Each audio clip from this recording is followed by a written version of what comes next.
അപ്പൊ നമ്മൾ ഇന്ന് പുതിയ ചാപ്റ്റർ ആണ് സ്റ്റാർട്ട് ചെയ്യുന്നത്, എക്സ്പോണൻസ് ആൻഡ് പവർ, ഘാതങ്ങളുടെ ചാപ്റ്റർ. നിങ്ങൾക്ക് അറിയോ എന്താണ് എക്സ്പോണൻസ് എന്നൊക്കെ? നിങ്ങളിത് 7ാം ക്ലാസ്സിൽ പഠിച്ചിട്ടുള്ളത് തന്നെയാണ്. അറിയില്ല എന്നൊന്നും പറയരുത്, 7ാം ക്ലാസ്സിൽ പഠിച്ചിട്ടുണ്ട്. അതിന്റെ കുറച്ചും കൂടെ എക്സ്റ്റെൻഡഡ് വേർഷൻ ആണ് നമുക്ക് 8ൽ പഠിക്കാനുള്ളത്. അതിപ്പോ നിങ്ങൾ 8ൽ ആ ചാപ്റ്റർ പഠിച്ചോ എന്ന് എനിക്ക് അറിയില്ല. 7ൽ പഠിച്ചിട്ടുണ്ട്. എക്സ്പോണൻസ് ആൻഡ് പവേഴ്സ് എന്ന് പറയുന്ന ഈ ചാപ്റ്റർ 7ൽ പഠിച്ചിട്ടുണ്ട്. ഓക്കെ, അപ്പൊ നമ്മൾ അത് സ്റ്റാർട്ട് ചെയ്യണം. പെട്ടെന്ന് സ്റ്റാർട്ട് ചെയ്യണം. ഇന്നത്തോടുകൂടി ഇത് ഒരു ഓൾമോസ്റ്റ് ആക്കണമെന്നാണ് എൻ്റെ ഒരു വിചാരം. ഓക്കെ, അപ്പൊ നിങ്ങളും കൂടെ സഹകരിച്ചാൽ നമുക്ക് പെട്ടെന്ന് തീർക്കാം. ഓക്കെ, അപ്പൊ എക്സ്പോണൻസും പവേഴ്സും എന്താ ഞാൻ ഇവിടെ വിശദീകരിച്ച് കൊടുത്തിട്ടുണ്ട്. അപ്പൊ നിങ്ങൾക്ക് അതൊന്ന് വായിച്ചു നോക്കി കഴിഞ്ഞാൽ മനസ്സിലാവും. എക്സ്പോണൻസ് അല്ലെങ്കിൽ പവേഴ്സ് എന്ന് പറയുന്നത് റിപ്പീറ്റഡ് മൾട്ടിപ്ലിക്കേഷൻ ആണ്. എന്താണ് റിപ്പീറ്റഡ് മൾട്ടിപ്ലിക്കേഷൻ എന്ന് പറയുന്നത്? ഒരു സംഖ്യേനെ ആവർത്തിച്ച് ഗുണിക്കുന്നതിനെയാണ് നമ്മൾ റിപ്പീറ്റഡ് മൾട്ടിപ്ലിക്കേഷൻ എന്ന് പറയുന്നത്. അപ്പോ ഒരു സംഖ്യ താഴെ എഴുതിയിട്ട് അതിന്റെ മുകളിൽ വലതുഭാഗത്തായിട്ട് നമ്മളൊരു നമ്പർ എഴുതും. അപ്പൊ താഴെ എഴുതുന്ന സംഖ്യ ഏത് നമ്പറിനെയാണോ നമ്മൾ വീണ്ടും മൾട്ടിപ്ലൈ ചെയ്യുന്നത് അതിനെയാണ് ബേസ് എന്ന് പറയുന്നത്. എന്താ പറയുന്നത്? ബേസ് എന്നാണ് അതിനെ പറയുന്നത്. ഓക്കെ, എക്സ്പോണന്റും ബേസും ഏതൊരു നമ്പറിനെയാണോ നമ്മൾ വീണ്ടും തുടരെ മൾട്ടിപ്ലൈ ചെയ്യുന്നത് അതിനെയാണ് ബേസ് നമ്പർ എന്ന് പറയുന്നത്. എന്നിട്ട് മുകളില് വലതുഭാഗത്തായിട്ട് നമ്മൾ ചെറുതായിട്ട് ഒരു നമ്പർ എഴുതും. ആ നമ്പറാണ് എത്ര തവണ മൾട്ടിപ്ലൈ ചെയ്യണമെന്ന് തീരുമാനിക്കുന്നത്. എത്ര തവണ? നിങ്ങൾ നോക്കി നോക്കിയേ, ഞാൻ ദാ ഇപ്പൊ 2 എന്നൊരു നമ്പർ ഇവിടെ എഴുതി. എന്നിട്ട് അതിന്റെ മുകളിലായിട്ട് ദാ ഇവിടെ ചെറുതായിട്ട് 3 എന്ന് എഴുതി. അപ്പൊ ഇതിന്റെ അർത്ഥം ഈ സംഖ്യ താഴെ എഴുതിയേക്കുന്ന ഈ സംഖ്യേനെയാണ് ബേസ് എന്ന് പറയുന്നത്, അടിസ്ഥാന സംഖ്യ എന്ന് പറയുന്നത്, ബേസ്. ഓക്കെ, ഇനി ഈ മുകളിൽ എഴുതിയേക്കുന്ന ഈ സംഖ്യയാണ് എക്സ്പോണന്റ് അല്ലെങ്കിൽ ഘാതം. എക്സ്പോണന്റ് മനസ്സിലായോ? അങ്ങനെയാണ് അതിന്റെ ഒരു നമ്മൾ നെയിമിങ് കൊടുക്കുന്നത്. താഴെ എഴുതുന്ന സംഖ്യ ബേസ്, മുകളിൽ വരുന്ന ആ കുഞ്ഞിയ സംഖ്യ മുകളിൽ വലതുഭാഗത്തായിട്ട് എഴുതുന്ന ആ ചെറിയ സംഖ്യയാണ് എക്സ്പോണന്റ്. ഇനി ഇതിന്റെ അർത്ഥം എന്താണ്? ഈ ബേസും എക്സ്പോണന്റ് എന്ന് പറഞ്ഞ ബേസ് എന്ന് പറയുന്ന സംഖ്യയാണ് ഏത് സംഖ്യയാണോ നമ്മൾ വീണ്ടും മൾട്ടിപ്ലൈ ചെയ്യാൻ പോകുന്നത് എന്നുള്ളതാണ് ഈ ബേസ് എന്ന് പറയുന്ന സംഖ്യ കൊണ്ട് ഉദ്ദേശിക്കുന്നത്. ഈ മുകളിൽ കൊടുത്തിട്ടുള്ള എക്സ്പോണന്റ് എന്ന് പറയുന്നത് എത്ര തവണ മൾട്ടിപ്ലൈ ചെയ്യണം, അതായത് 2 raised to the power of 3 എന്നാണ് പറയാ. raised to the power of 3 അല്ലെങ്കിൽ 2 ഘാതം 3 എന്ന് പറയുന്നത് 2നെ 3 തവണ അതിനോടുകൂടി തന്നെ മൾട്ടിപ്ലൈ ചെയ്യുക. അതായത് 2 into 2 into 2. 2 raised to 3 എന്ന് പറഞ്ഞു കഴിഞ്ഞാൽ 2 into 3 എന്നല്ല അതിന്റെ അർത്ഥം. മിക്കവർക്കും തെറ്റുന്നതാണ്. 2ഉം 3ഉം കണ്ടു കഴിഞ്ഞാൽ 2 into 3 6 എന്ന് എഴുതി വെക്കും. അല്ല, ഈ താഴെ നമ്പർ എന്ന് പറഞ്ഞാൽ ഏത് നമ്പറിനെ മൾട്ടിപ്ലൈ ചെയ്യണം, ഈ മുകളിലുള്ള സംഖ്യ എന്ന് പറയുന്നത് എത്ര തവണ മൾട്ടിപ്ലൈ ചെയ്യണം, ഏത് നമ്പർ എത്ര തവണ, അത് രണ്ടുമാണ് നമ്മൾ നോക്കേണ്ടത്. ഏത് നമ്പർ എത്ര തവണ. ഓക്കെ, അതാണ് നമ്മൾ ഇവിടെ ശ്രദ്ധിക്കേണ്ട കാര്യം. ഏത് നമ്പറിനെയാണോ മൾട്ടിപ്ലൈ ചെയ്യേണ്ടതെന്ന് നോക്കണം, എത്ര തവണ മൾട്ടിപ്ലൈ ചെയ്യണം എന്നുള്ളതുമാണ് ഈ ബേസും എക്സ്പോണന്റും പറയുന്നത്. ഓക്കെ, അപ്പൊ ഇതാണ് നമ്മുടെ ബേസും എക്സ്പോണന്റ് എന്ന് പറയുന്നത്. അപ്പൊ നോക്കി നോക്കൂ, നിങ്ങൾക്ക് ഇവിടെ കാണാം 2 into 2 into 2 എത്രയാണ് ഉത്തരം? 8 ആണ് അല്ലേ? അപ്പോ 2 to the power of 3 എന്ന് പറഞ്ഞാൽ അതിന്റെ ഉത്തരം എന്ന് പറയുന്നത് 8 ആണ്. അപ്പോ ഈ 3 എന്ന് പറയുന്നതാണ് ഇവിടുത്തെ എക്സ്പോണന്റ്. ഉത്തരമായി കിട്ടുന്ന ഈ 8 ആണ് 2 raised to 3ന്റെ പവർ, അതായത് ഉത്തരം എത്രയാണ്? 8. ഓക്കെ, 3 ആണ് ഘാതം, 2 ആണ് ബേസ് അതായത് അടിസ്ഥാന സംഖ്യ, 8 ആണ് അതിന്റെ പവർ അല്ലെങ്കിൽ ഫലമായിട്ട് കിട്ടുന്നതാണ് 8. ഇത് മനസ്സിലായോ എല്ലാവർക്കും? എക്സ്പോണൻസും പവേഴ്സും ഇത് ക്ലിയർ ആയി എന്ന് വിചാരിക്കുന്നു. ഓക്കെ, നമ്മളിത് വേഗം പോവാണ് കേട്ടോ. അത് കുറച്ച് എളുപ്പമുള്ള ഭാഗമല്ലേ, അതുകൊണ്ട് വേഗം ഇന്നത്തോടുകൂടി ഈ ചാപ്റ്റർ ഒന്ന് വേഗം തീർക്കാനുള്ള ഒരു ശ്രമത്തിലാണ് ഞാൻ. ഓക്കെ, അപ്പൊ അങ്ങനെയാണ് നമ്മൾ എക്സ്പോണൻസും പവേഴ്സും കണ്ടുപിടിക്കുന്നത്. താഴെ എഴുതുന്ന സംഖ്യയാണ് ബേസ് എന്ന് പറയുന്ന സംഖ്യ, മുകളിൽ എഴുതുന്ന സംഖ്യയാണ് എന്ത്? എക്സ്പോണന്റ് എന്ന് പറയുന്നത്. താഴെ എഴുതുന്ന സംഖ്യയാണ് എത്ര തവണ, അല്ലെങ്കിൽ താഴെ എഴുതുന്ന സംഖ്യയാണ് നമ്മൾ മൾട്ടിപ്ലൈ ചെയ്തുകൊണ്ടേയിരിക്കുന്നത്. മുകളിൽ എഴുതിയ സംഖ്യ തീരുമാനിക്കും എത്ര തവണ അതിനെ മൾട്ടിപ്ലൈ ചെയ്യണം എന്നുള്ളത്. അതാണ് എക്സ്പോണന്റും ബേസും. Okay okay. ഇനി നമ്മൾ പ്രോപ്പർട്ടീസ് ആണ് പഠിക്കാൻ പോകുന്നത്. പ്രോപ്പർട്ടീസ് എന്ന് പറഞ്ഞാൽ ഇത് വളരെ വളരെ വളരെ ഇമ്പോർട്ടന്റ് ആയിട്ടുള്ള ഒരു ഭാഗമാണ്. ഈ പ്രോപ്പർട്ടീസ് വെച്ചിട്ടാണ് നമ്മൾ ഇതിന്റെ എല്ലാ ചോദ്യങ്ങളും എല്ലാ പ്രോബ്ലംസും ആൻസർ ചെയ്യാൻ പോകുന്നത്. ഓക്കെ, ഈ പ്രോപ്പർട്ടീസ് വളരെ ഇമ്പോർട്ടന്റ് ആണ്. ഈ എല്ലാ റൂളുകളും ഇമ്പോർട്ടന്റ് ആണ്. റൂൾസ് ആയിട്ട് തന്നെ എക്സാമിന് ചോദിക്കും, അല്ലെങ്കിൽ ഇൻഡയറക്റ്റ് ആയിട്ട് ചോദിക്കും. ഓക്കെ, അപ്പൊ റൂൾസ് ആയിട്ടും പഠിക്കണം, അല്ലെങ്കിൽ ഇൻഡയറക്റ്റ് ആയിട്ടും നിങ്ങൾ പഠിക്കണം. ഓക്കെ, അപ്പൊ മനസ്സിലായല്ലോ എല്ലാവർക്കും? റൂൾസ് ആണ് നമ്മൾ ഇനി പഠിക്കാനായിട്ട് പോകുന്നത്. ഓക്കെ,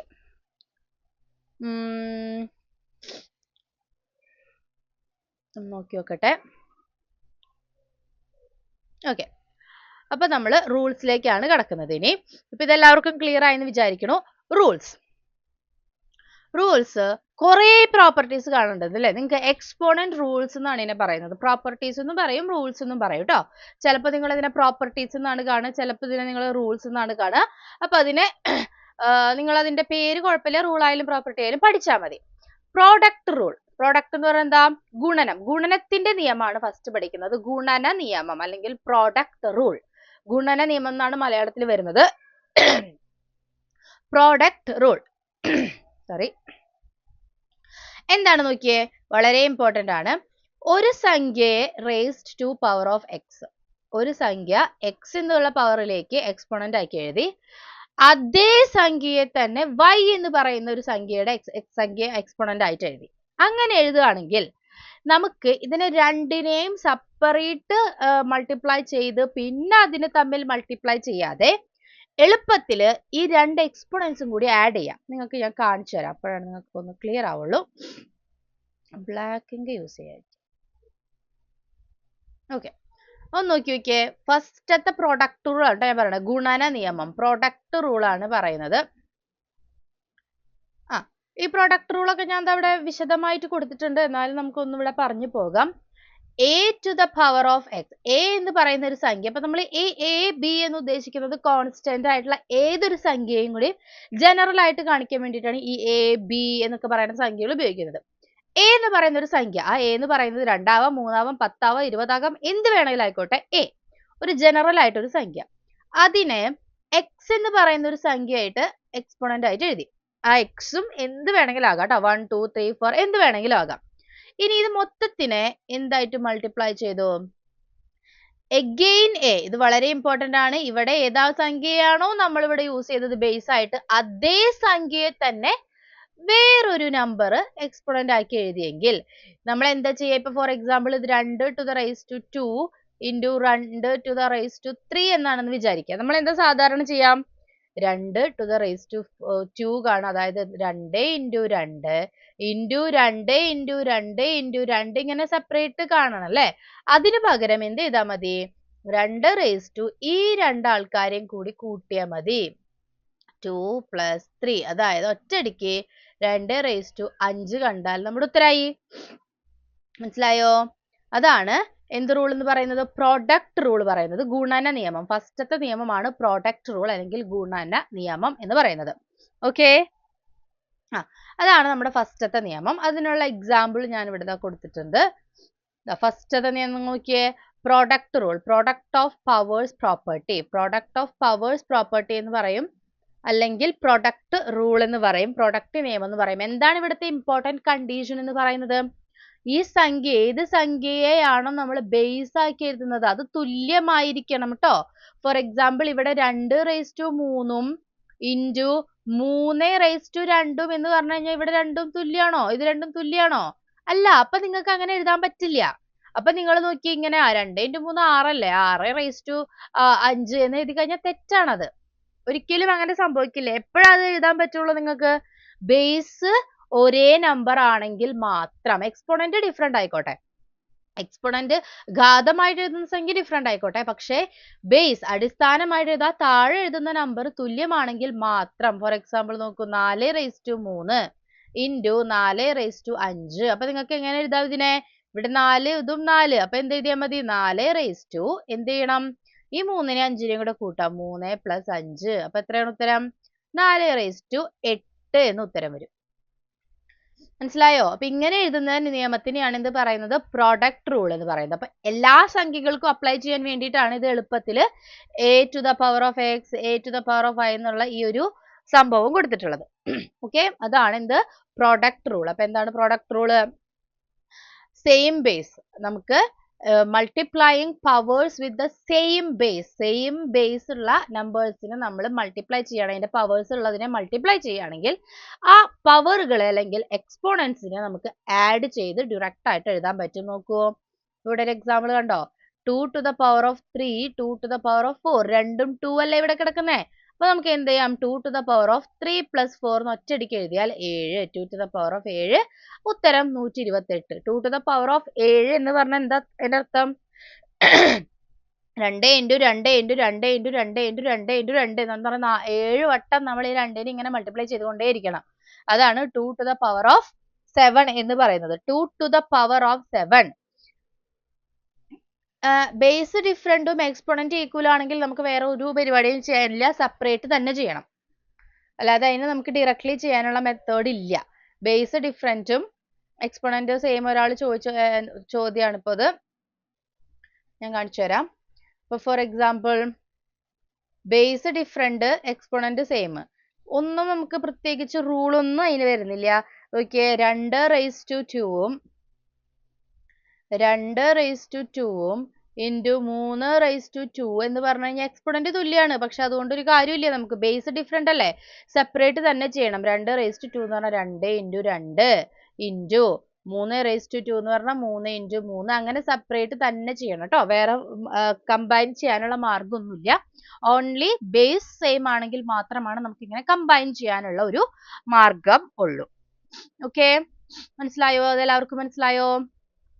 ഓക്കെ, ഇനി അടുത്ത നിയമം കോഷ്യന്റ് റൂൾ. കോഷ്യന്റ് റൂൾ എന്ന് പറയുന്നത് എന്താണ്? ഇതേ സംഭവം തന്നെ ഡിവിഷൻ ആണെങ്കിൽ, രണ്ട് നമ്പറുകൾ തമ്മിൽ ഡിവിഷൻ ആണെങ്കിലാണ് കോഷ്യന്റ് റൂൾ വരുന്നത്. നോക്കുവോ, ഇവിടെ ഞാനിത് എക്സ്പാൻഡ് ചെയ്ത് കൊടുത്തിട്ടുണ്ട്. അപ്പൊ പവർ നിയമം മനസ്സിലായെന്ന് വിചാരിക്കണു.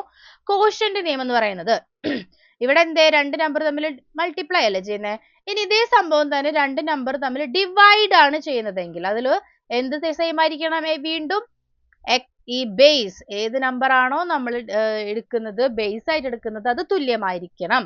അങ്ങനെ തുല്യമാണെങ്കിൽ എ ഡിവൈഡഡ് ബൈ എ തന്നെ. പക്ഷെ ഇത് റേസ്ഡ് ടു പവർ എമ്മും ഇത് റേസ്ഡ് ടു പവർ എന്നും ആണെന്ന് വിചാരിക്കുക. എക്സോ വൈയോ എമ്മോ എന്നോ എന്ത് വേണമെങ്കിലും നിങ്ങൾക്ക് ഉപയോഗിക്കാം നമ്പർ ആയിട്ട് കാണിക്കാൻ. ഇങ്ങനെയാണെങ്കിൽ നമുക്ക് എന്ത് ചെയ്താൽ മതി? ഈ രണ്ട് എക്സ്പോണന്റുകളും തമ്മിൽ സബ്സ്ട്രാക്ട് ചെയ്യാം. എന്ത് ചെയ്യാ? സബ്സ്ട്രാക്ട് ചെയ്യുക. അപ്പൊ ഒരേ ബേസ് ഉള്ള രണ്ട് ഡിഫറെന്റ് എക്സ്പോണൻസ് ഉള്ള സംഖ്യകള് തമ്മിൽ ഡിവൈഡ് ചെയ്യുകയാണെങ്കിൽ നമുക്ക് എന്ത് ചെയ്താൽ മതി? ആ ഒരു ബേസ് എടുത്തിട്ട് ഈ രണ്ട് എക്സ്പോണന്റുകളും തമ്മിൽ കുറയ്ക്കുക. നേരത്തെ എന്തായിരുന്നു ചെയ്തത്? ഇവിടെ മൾട്ടിപ്ലിക്കേഷൻ ആയിരുന്നപ്പോൾ നമ്മൾ കൂട്ടുകയാണ് ചെയ്തത്, രണ്ട് ബേസുകൾ തമ്മിൽ കൂട്ടുകയാണ് ചെയ്തത്. ഇവിടെ എത്തിയപ്പോൾ രണ്ട് ബേസുകൾ തമ്മിൽ കുറയ്ക്കുകയാണ് ചെയ്യുന്നത്. എപ്പോഴാ കുറയ്ക്കുക? രണ്ട് നമ്പറുകൾ ഒരേ ബേസ് ഉള്ള രണ്ട് നമ്പറുകൾ ഡിവൈഡ് ആണ് ചെയ്യുന്നതെങ്കിൽ, ഒരേ ബേസ് ഉള്ള രണ്ട് നമ്പറുകൾ ഡിവൈഡ് ആണ്. മലയാളം മീഡിയംകാർക്ക് ഞാൻ മലയാളത്തിൽ പറയണില്ലേ, ഫസ്റ്റത്തെ ഭാഗമൊക്കെ ഞാൻ മലയാളത്തിൽ ആഡ് ചെയ്തിട്ടുണ്ട്. ഒരു ഒറ്റ വരി മാത്രം, അല്ലെങ്കിൽ പ്രൊഡക്റ്റ് റൂൾ, കോഷ്യന്റ് റൂൾ എന്ന് പറയുന്ന റൂള് മാത്രമല്ല ഇംഗ്ലീഷിൽ വരണുള്ളൂ, അതിന്റെ മലയാളം വേർഡ് ഞാൻ പറയുന്നുണ്ട് കേട്ടോ. എന്താണ് കോഷ്യന്റ് റൂൾ എന്ന് പറഞ്ഞാൽ? എന്താണ്? ഹരണ നിയമം, ഹരിക്കുമ്പോൾ വരണ നിയമം. ഓക്കെ, ഹരിക്കുമ്പോൾ വരണ നിയമമാണ് ഹരിക്കുന്ന നിയമം. അപ്പോൾ പ്രൊഡക്റ്റ് റൂൾ എന്ന് പറയുന്നത് നമ്മൾ എന്താ പറഞ്ഞത്? ഗുണിക്കുന്ന നിയമം. കോഷ്യന്റ് റൂൾ എന്ന് പറയുന്നത് എന്താണ്? ഹരിക്കുന്ന നിയമം. എല്ലാ ഫോണ്ടുകളുടെ മലയാളത്തിൽ സപ്പോർട്ട് ആവുന്നില്ല, അതുകൊണ്ടാണ് ചില ഭാഗങ്ങൾ മാത്രം ഇംഗ്ലീഷിൽ വരുന്നത്. രണ്ട് നമ്പറുകൾ ഹരിക്കുകയാണെങ്കിൽ, ഞാൻ എക്സ്പ്ലെയിൻ ചെയ്യുന്നുണ്ടല്ലോ മലയാളത്തിൽ, ഒറ്റ ഒരു സെന്റൻസ് ആയതുകൊണ്ടാണ് കേട്ടോ. ഫസ്റ്റത്തേക്ക് ഞാൻ മലയാളത്തിൽ ആഡ് ചെയ്തിട്ടുണ്ട്, ഫുൾ എക്സ്പ്ലനേഷൻസ് ഒക്കെ മലയാളത്തിൽ ആഡ് ചെയ്തിട്ടുണ്ട്, ആരും പേടിക്കേണ്ട. ഹരിക്കുകയാണെങ്കിൽ, രണ്ട് നമ്പറുകൾ തമ്മിൽ ഡിവൈഡ് ആണ് ചെയ്യുന്നതെങ്കിൽ അവിടെയും എന്ത് വേണം? ബേസ്, അടിസ്ഥാന സംഖ്യ തുല്യമായിരിക്കണം. അല്ലാതെ 2 to the power of 3 divided by 3 to the power of 3 എന്ന് പറഞ്ഞാൽ നമുക്കൊന്നും ചെയ്യാൻ പറ്റില്ല. പക്ഷെ അടിസ്ഥാന സംഖ്യ ബേസ് തുല്യമാണെങ്കിൽ നമുക്ക് എന്ത് ചെയ്യാം? എക്സ്പോണൻസുകളെ തമ്മിൽ സബ്സ്ട്രാക്ട് ചെയ്യാം. എക്സ്പോണൻസുകളെ തമ്മിൽ സബ്സ്ട്രാക്ട് ചെയ്യാം. നോക്കൂ, ഒരു എക്സാമ്പിൾ ഇവിടെ കൊടുത്തിട്ടുള്ളത് നോക്കൂ. 5 to the raised to 6. Okay, divided by 5 തന്നെ raised to the power of 2. അപ്പൊ 5 ഘാതം 6 ഡിവൈഡഡ് ബൈ 5 ഘാതം 2. രണ്ട് നമ്പറുകൾ തമ്മിൽ ഹരിക്കുകയാണല്ലോ. ഇതാ ബേസ് ഇവിടെയും 5 ആണ്, ഇവിടെയും 5 ആണ്. അപ്പൊ നമുക്ക് ഇതിനെ എങ്ങനെ കമ്പൈൻ ചെയ്യാം? 5. എന്നിട്ട് എന്ത് ചെയ്താൽ മതി? ഈ രണ്ട് ഘാതങ്ങളെ തമ്മിൽ കുറയ്ക്കുക. കൂട്ടുകയല്ല ചെയ്യേണ്ട, കുറയ്ക്കുക. അപ്പൊ എന്താ കിട്ടിയേ? 5 ഘാതം 4. അപ്പൊ നമുക്ക് 5 ഘാതം 4 കണ്ടുപിടിച്ചാൽ മതി. ഉത്തരം 625 എന്ന് കിട്ടും. മനസ്സിലായോ? അപ്പൊ രണ്ട് നിയമം നമ്മളിപ്പോ പഠിച്ചത്. പ്രൊഡക്റ്റ് നിയമം, ഗുണിക്കുന്നതിന്റെ നിയമം ആൻഡ് ഹരിക്കുന്നതിന്റെ നിയമം. രണ്ട് സംഖ്യകൾ തമ്മിൽ ഒരേ ബേസ് ഉള്ള, ഒരേ അടിസ്ഥാന സംഖ്യയുള്ള രണ്ട് സംഖ്യകൾ തമ്മിൽ ഡിഫറെന്റ് എക്സ്പോണൻസ് ഉള്ള, ഡിഫറെന്റ് ഘാതങ്ങളുള്ള, ഒരേ ബേസ് ഉള്ള രണ്ട് സംഖ്യകൾ തമ്മിൽ ഗുണിക്കുമ്പോൾ നമുക്ക് എന്ത് ചെയ്താൽ മതി? ആ ഒരു ബേസ് ഒറ്റ തവണ എഴുതിയിട്ട് ആ ഘാതങ്ങൾ തമ്മിൽ ആഡ് ചെയ്താൽ മതി. ഹരിക്കുകയാണെങ്കിലോ വീണ്ടും ബേസ് സെയിം ആയിരിക്കണം. വളരെ വളരെ ഇമ്പോർട്ടന്റ് ആണ്. ഞാനിപ്പോ ഇവിടെ 2⁻3 എന്നും 3⁻3 എന്നും എടുത്തു കഴിഞ്ഞാൽ ഒന്നും നമുക്ക് ചെയ്യാൻ പറ്റില്ല. സാധാരണ രീതിയിൽ ഡിവൈഡ് തന്നെ ചെയ്യണം. 2 × 2 × 2 ഡിവൈഡഡ് ബൈ 3 × 3 × 3 തന്നെ ചെയ്യണം. കാരണം അവിടെ നമുക്ക് വേറെ റൂൾസ് ഒന്നും വരുന്നില്ല. കാരണം ഇത് ബേസ് ഡിഫറെന്റ് അല്ലേ, ഇത് നമുക്ക് കമ്പൈൻ ചെയ്യാൻ പറ്റില്ല. തുല്യമാണെങ്കിൽ മാത്രം നമുക്ക് കമ്പൈൻ ചെയ്യാം. ഹരിക്കുന്ന കേസസിൽ നമുക്ക് സബ്സ്ട്രാക്ട് ചെയ്യണം. എന്ത് സബ്സ്ട്രാക്ട് ചെയ്യണം? നമ്മുടെ പവറുകൾ തമ്മിൽ സബ്സ്ട്രാക്ട് ചെയ്യണം. ഗുണിക്കുകയാണെങ്കിൽ പവറുകൾ തമ്മിൽ ആഡ് ചെയ്യണം. ഓക്കെ, അപ്പൊ when dividing powers with same base, ഒരേ ബേസ് ഉള്ള നമ്പറുകളെ ഡിവൈഡിങ് പവേഴ്സ് എന്ന് പറയുന്ന 5�6 എന്ന് പറയുന്ന മൊത്തം സംഭവത്തിനെയാണ് പവർ എന്ന് പറയുന്നത്. ആ ഒരു പവർ അല്ലെങ്കിൽ ആ ഫലത്തിന് നമ്മൾ ഒരേ ബേസ് ഉള്ള പവേഴ്സിനെ നമ്മൾ ഡിവൈഡ് ചെയ്യുകയാണെങ്കിൽ, ഹരിക്കുകയാണെങ്കിൽ എക്സ്പോണൻസിനെ സബ്സ്ട്രാക്ട് ചെയ്യാം. ഓക്കെ, അപ്പൊ അതാണ് നമ്മുടെ രണ്ടാമത്തെ നിയമം. അപ്പൊ ഒന്നാമത്തെ നിയമം പഠിച്ചു, രണ്ടാമത്തെ നിയമം പഠിച്ചു അല്ലെ? സംശയം എന്തെങ്കിലും ഉണ്ടോ? ഇത് ക്ലിയർ ആണെന്ന് വിചാരിക്കുന്നു. നമ്മൾ എക്സാമ്പിൾസ് വെച്ചിട്ട് എക്സ്പ്ലെയിൻ ചെയ്യുന്നത് കൊണ്ട് അത് എളുപ്പത്തിൽ പഠിച്ചു പോകാനായിട്ട് പറ്റും നിങ്ങൾക്ക്. അപ്പൊ നമ്മൾ എത്ര നിയമം പഠിച്ചു? ഈ രണ്ട് നിയമങ്ങളും പഠിച്ചു. ഇനി വരുന്നത് പവർ റൂൾ. പവർ റൂൾ ആണ് ഇനി വരുന്നത്. പവർ ആയിട്ട് എഴുതുന്നത് അല്ലെങ്കിൽ എക്സ്പോണന്റ്, ഘാതത്തിന്റെ തന്നെ നിയമമാണ് ഇനി വരുന്നത്. പവർ റൂൾ എന്നാണ് ഇതിനെ പറയുന്നത്. എന്താണ് പറയുന്നത്? പവർ റൂൾ എന്നാണ് ഇതിനെ പറയുന്നത്. ഓക്കെ, അപ്പൊ നിങ്ങൾക്ക് ഞാൻ പറയുന്നത് ക്ലിയർ ആണല്ലോ? ക്ലിയർ അല്ലേ? ഓക്കെ, അപ്പോ പവർ റൂൾ ആണ് നമ്മൾ ഇനി പഠിക്കാൻ പോകുന്നത്. പവർ റൂൾ എന്ന് പറഞ്ഞു കഴിഞ്ഞാൽ ഘാതത്തിന്റെ തന്നെ നിയമമായിട്ടാണ് ഇതിനെ പഠിക്കുന്നത്. അതായത് ഒരു നമ്പർ, ഒരൊറ്റ നമ്പർ നമ്മളിവിടെ കണക്കാക്കണുള്ളൂ. ഒരൊറ്റ നമ്പർ 2. ആ നമ്പറിനെ ഞാൻ ഒരു നമ്പറിന്റെ ഘാതമായിട്ട് എഴുതി, 2നെ 3 ഘാതമായിട്ട് എഴുതി. ഇതിനെ മൊത്തത്തില് വീണ്ടും വേറൊരു നമ്പർ ഘാതമായിട്ട് എഴുതി. മനസ്സിലായോ? 2നെ പവർ 3 ആക്കി എഴുതി. 2 raised to the power of 3 എന്ന് എഴുതി. Raised to the power of 3 എന്നാണ് ഇംഗ്ലീഷിൽ പറയുന്നത്. മലയാളത്തിൽ പറയുമ്പോൾ 2 ഘാതം 3. ഈ മൊത്തം സംഖ്യയെ വീണ്ടും ഞാൻ ഒന്നും കൂടി ഘാതമാക്കി എഴുതി 2 എന്ന്.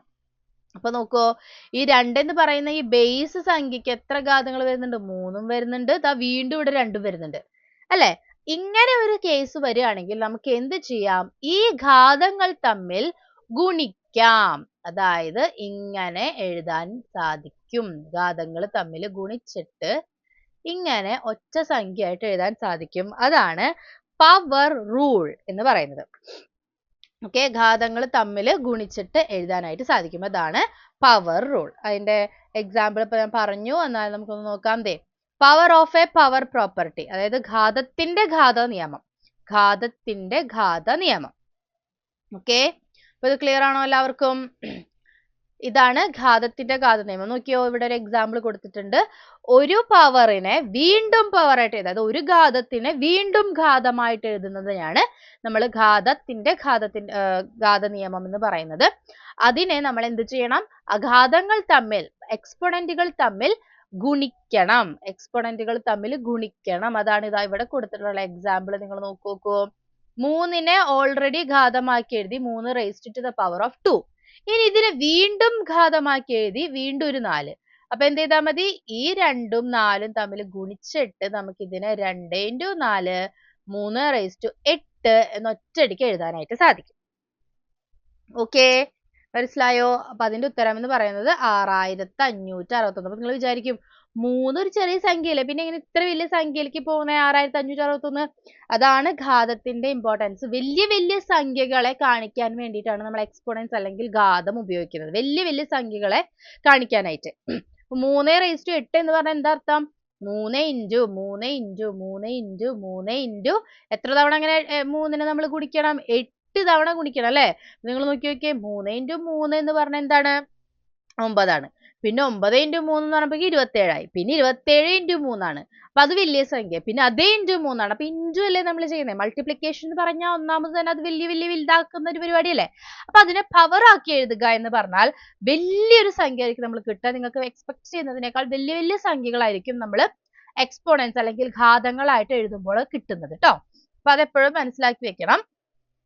അതാണ് power of A power property അല്ലെങ്കിൽ ഘാതത്തിന്റെ ഘാത നിയമം എന്ന് പറയുന്നത്. രണ്ട് ഘാതങ്ങൾ ഒരുമിച്ച് വരുമ്പോഴാണ് നമ്മൾ ഈ ഘാതം റൂൾസിന്റെ പേര് പഠിക്കണം ട്ടോ. റൂൾസിന്റെ പേര് പഠിക്കണം. ഞാനിത് മലയാളത്തിൽ നോക്കിയപ്പോൾ ഇത് കറക്റ്റ് റൂൾസിന്റെ പേര് കിട്ടിയില്ല. പവർ എന്ന് പറയുന്നത് കറക്റ്റ് മലയാളം നോക്കുമ്പോൾ ശക്തി എന്നൊക്കെ പറഞ്ഞിട്ടാണ് വരുന്നത്. അതുകൊണ്ട് അതാണ് ഞാൻ ആ മലയാളം ഉൾപ്പെടുത്താൻ, നിങ്ങൾക്ക് കൺഫ്യൂഷൻ ആവുള്ളൂ.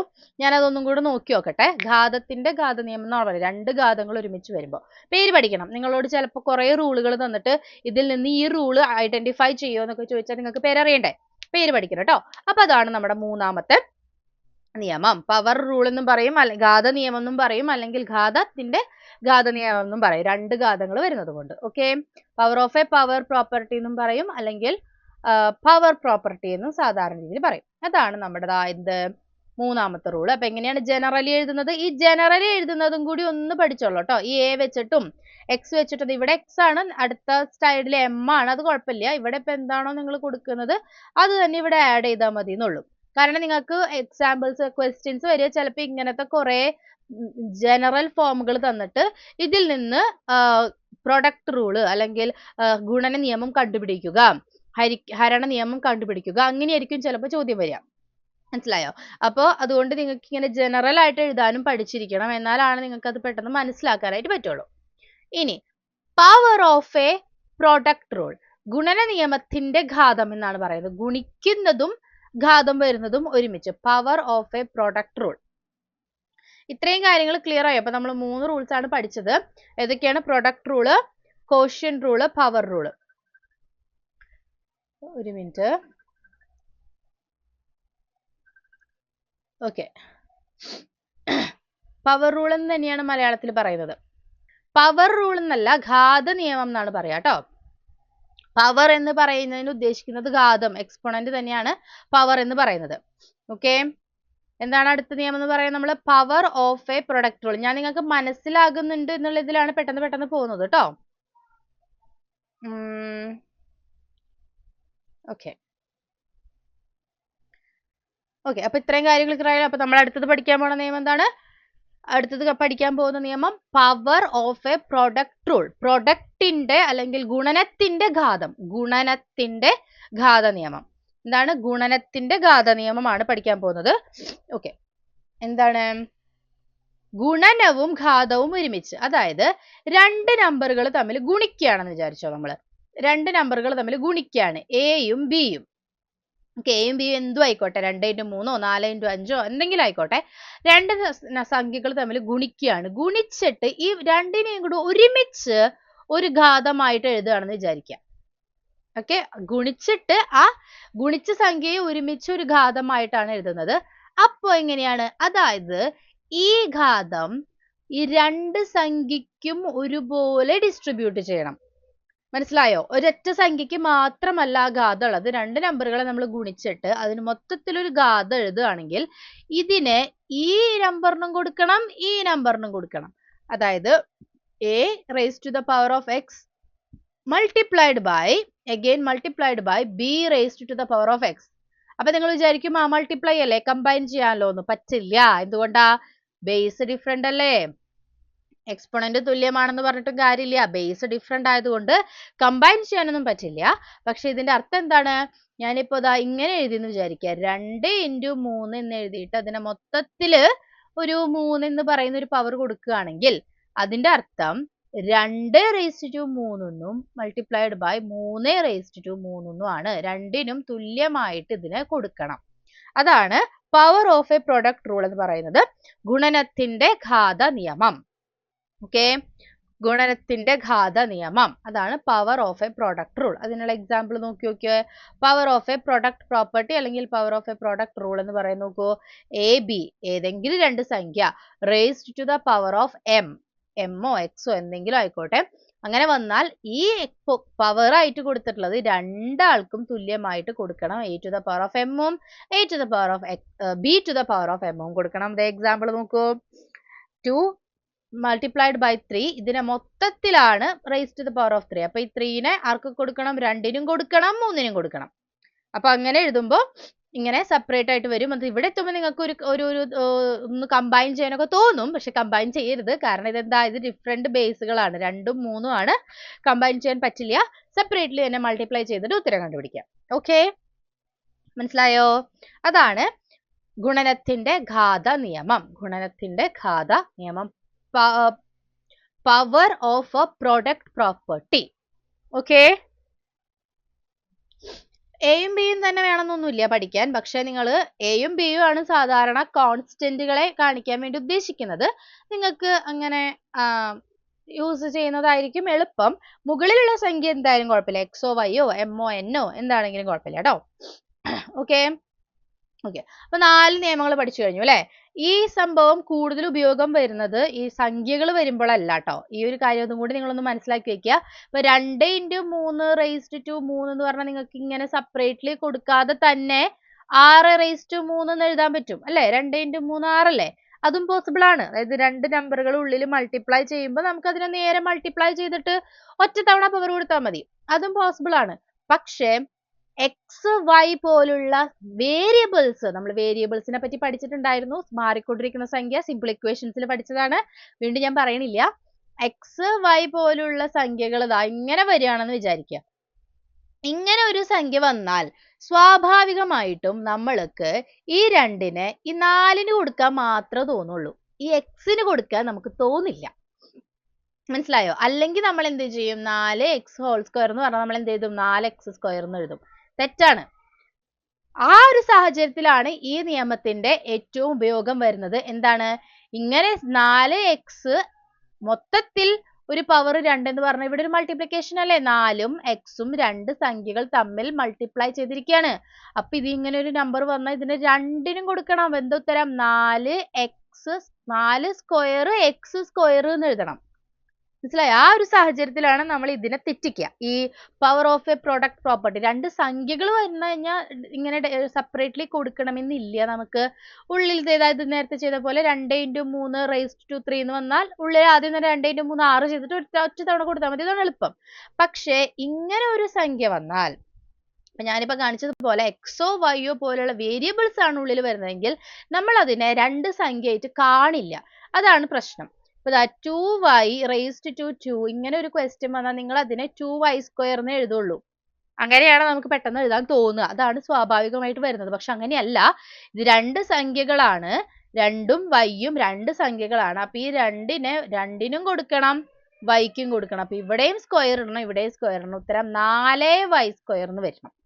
മനസ്സിലായല്ലോ? അപ്പൊ വേരിയബിൾസ് വരുമ്പോഴാണ് ഇത് കൂടുതൽ നമ്മൾ ഉപയോഗിക്കുന്നത്. മനസ്സിലായോ? ഈ ഒരു കാര്യം മനസ്സിലായോ എല്ലാവർക്കും? അപ്പൊ അതാണ് നമ്മുടെ ഏറ്റവും കൂടുതൽ നിങ്ങൾ മനസ്സിലാക്കേണ്ട കാര്യം എപ്പോഴാണ്, വേരിയബിൾസ് വരുമ്പോൾ. ഓക്കെ ഓക്കെ, അപ്പൊ എന്നാലും ഇത് മനസ്സിലാക്കി വെക്കുക. അപ്പൊ എത്ര പ്രോപ്പർട്ടി ആയി? 4 പ്രോപ്പർട്ടി പഠിച്ചു കഴിഞ്ഞു കേട്ടോ. എത്ര പ്രോപ്പർട്ടി പഠിച്ചു കഴിഞ്ഞു? 4 പ്രോപ്പർട്ടി. മൊത്തം 8 എണ്ണം ഉണ്ട്. 8 എണ്ണം ഉണ്ട്, 4 എണ്ണം പഠിച്ചു കഴിഞ്ഞു. അപ്പൊ ഏതൊക്കെയായിരുന്നു നമ്മൾ പഠിച്ചത്? ഫസ്റ്റ് ഗുണിക്കുന്നതിന്റെ നിയമം, ഗുണന നിയമം, പ്രൊഡക്റ്റ് റൂള്. രണ്ട് സംഖ്യകളുടെ ബേസ് തുല്യമാണെങ്കിൽ അതിന്റെ എക്സ്പോണൻസ് ഡിഫറെന്റ് ആയിട്ട് വരികയാണെങ്കിലും നമുക്ക് എക്സ്പോണൻസുകൾ തമ്മിൽ ആഡ് ചെയ്യാം. ബേസ് തുല്യമാണെങ്കിൽ മാത്രം ഗുണിക്കുന്നതിന് നമുക്ക് എന്ത് ചെയ്താൽ മതി, എക്സ്പോണൻസിനെ തമ്മിൽ ആഡ് ചെയ്താൽ മതി. ഹരിക്കുകയാണെങ്കിൽ ഹരിക്കുന്നതിന്റെ നിയമം എങ്ങനെയാണ്? രണ്ട് സംഖ്യകളുടെ ബേസ് തുല്യമാണ്, അടിസ്ഥാനമായിട്ട് എഴുതുന്ന താഴെ എഴുതുന്ന സംഖ്യ തുല്യമാണ്, എക്സ്പോണന്റുകൾ വ്യത്യാസമാണ്, നമ്മൾ അതിനെ ഡിവൈഡ് ആണ് ചെയ്യുന്നതെങ്കിൽ ഈ എക്സ്പോണന്റുകളെ തമ്മിൽ, ഘാതങ്ങളെ തമ്മിൽ കുറച്ചാൽ മതി. പിന്നെ എന്തായിരുന്നു? Power of A power property എന്ന് പറഞ്ഞാൽ രണ്ട് ഘാതങ്ങൾ ഒരുമിച്ച് വരുന്നു. ഒരു സംഖ്യയെ ഒരു ഘാതമാക്കി എഴുതി അതിനെ മൊത്തത്തിൽ വീണ്ടും ഒരു ഘാതമാക്കി എഴുതിയാൽ ഈ രണ്ട് ഘാതങ്ങൾ തമ്മിൽ മൾട്ടിപ്ലൈ ചെയ്താൽ മതി. Multiply the exponents. ഇനി എന്താണ് power of a product property എന്ന് പറഞ്ഞാൽ രണ്ട് സംഖ്യകൾ തമ്മിൽ ഗുണിച്ചിട്ട് ഇതിന്റെ പവർ ആണ് എഴുതുന്നതെങ്കിൽ ആ പവർ രണ്ട് സംഖ്യകൾക്കും തുല്യമായിട്ട് വീതിച്ചു കൊടുക്കണം. അല്ലാതെ ഒറ്റ സംഖ്യക്ക് മാത്രം കൊടുക്കാൻ പറ്റില്ല. അതാണ് power of a product property. 4 പഠിച്ചു കഴിഞ്ഞു അല്ലേ. ഇനി power of A fraction rule. ഇപ്പൊ പറഞ്ഞത് തന്നെ, നമ്മളിപ്പോ പറഞ്ഞത് എന്താണ്, രണ്ട് സംഖ്യകൾ പ്രൊഡക്റ്റ് ആയിട്ട് എഴുതുമ്പോൾ ഇത് ഓരോന്നിനും കൊടുക്കണം തന്നെ. അതേ സാധനം തന്നെ ഡിവിഷൻ. രണ്ട് സംഖ്യകള് ഇതിനെ മൊത്തത്തിൽ ഞാൻ ഒരു പവർ ആക്കി എഴുതിയാല് ഈ എക്സിനെ ഈ പവറിനെ ഈ രണ്ട് സംഖ്യകൾക്കും തുല്യമായിട്ട് കൊടുക്കണം.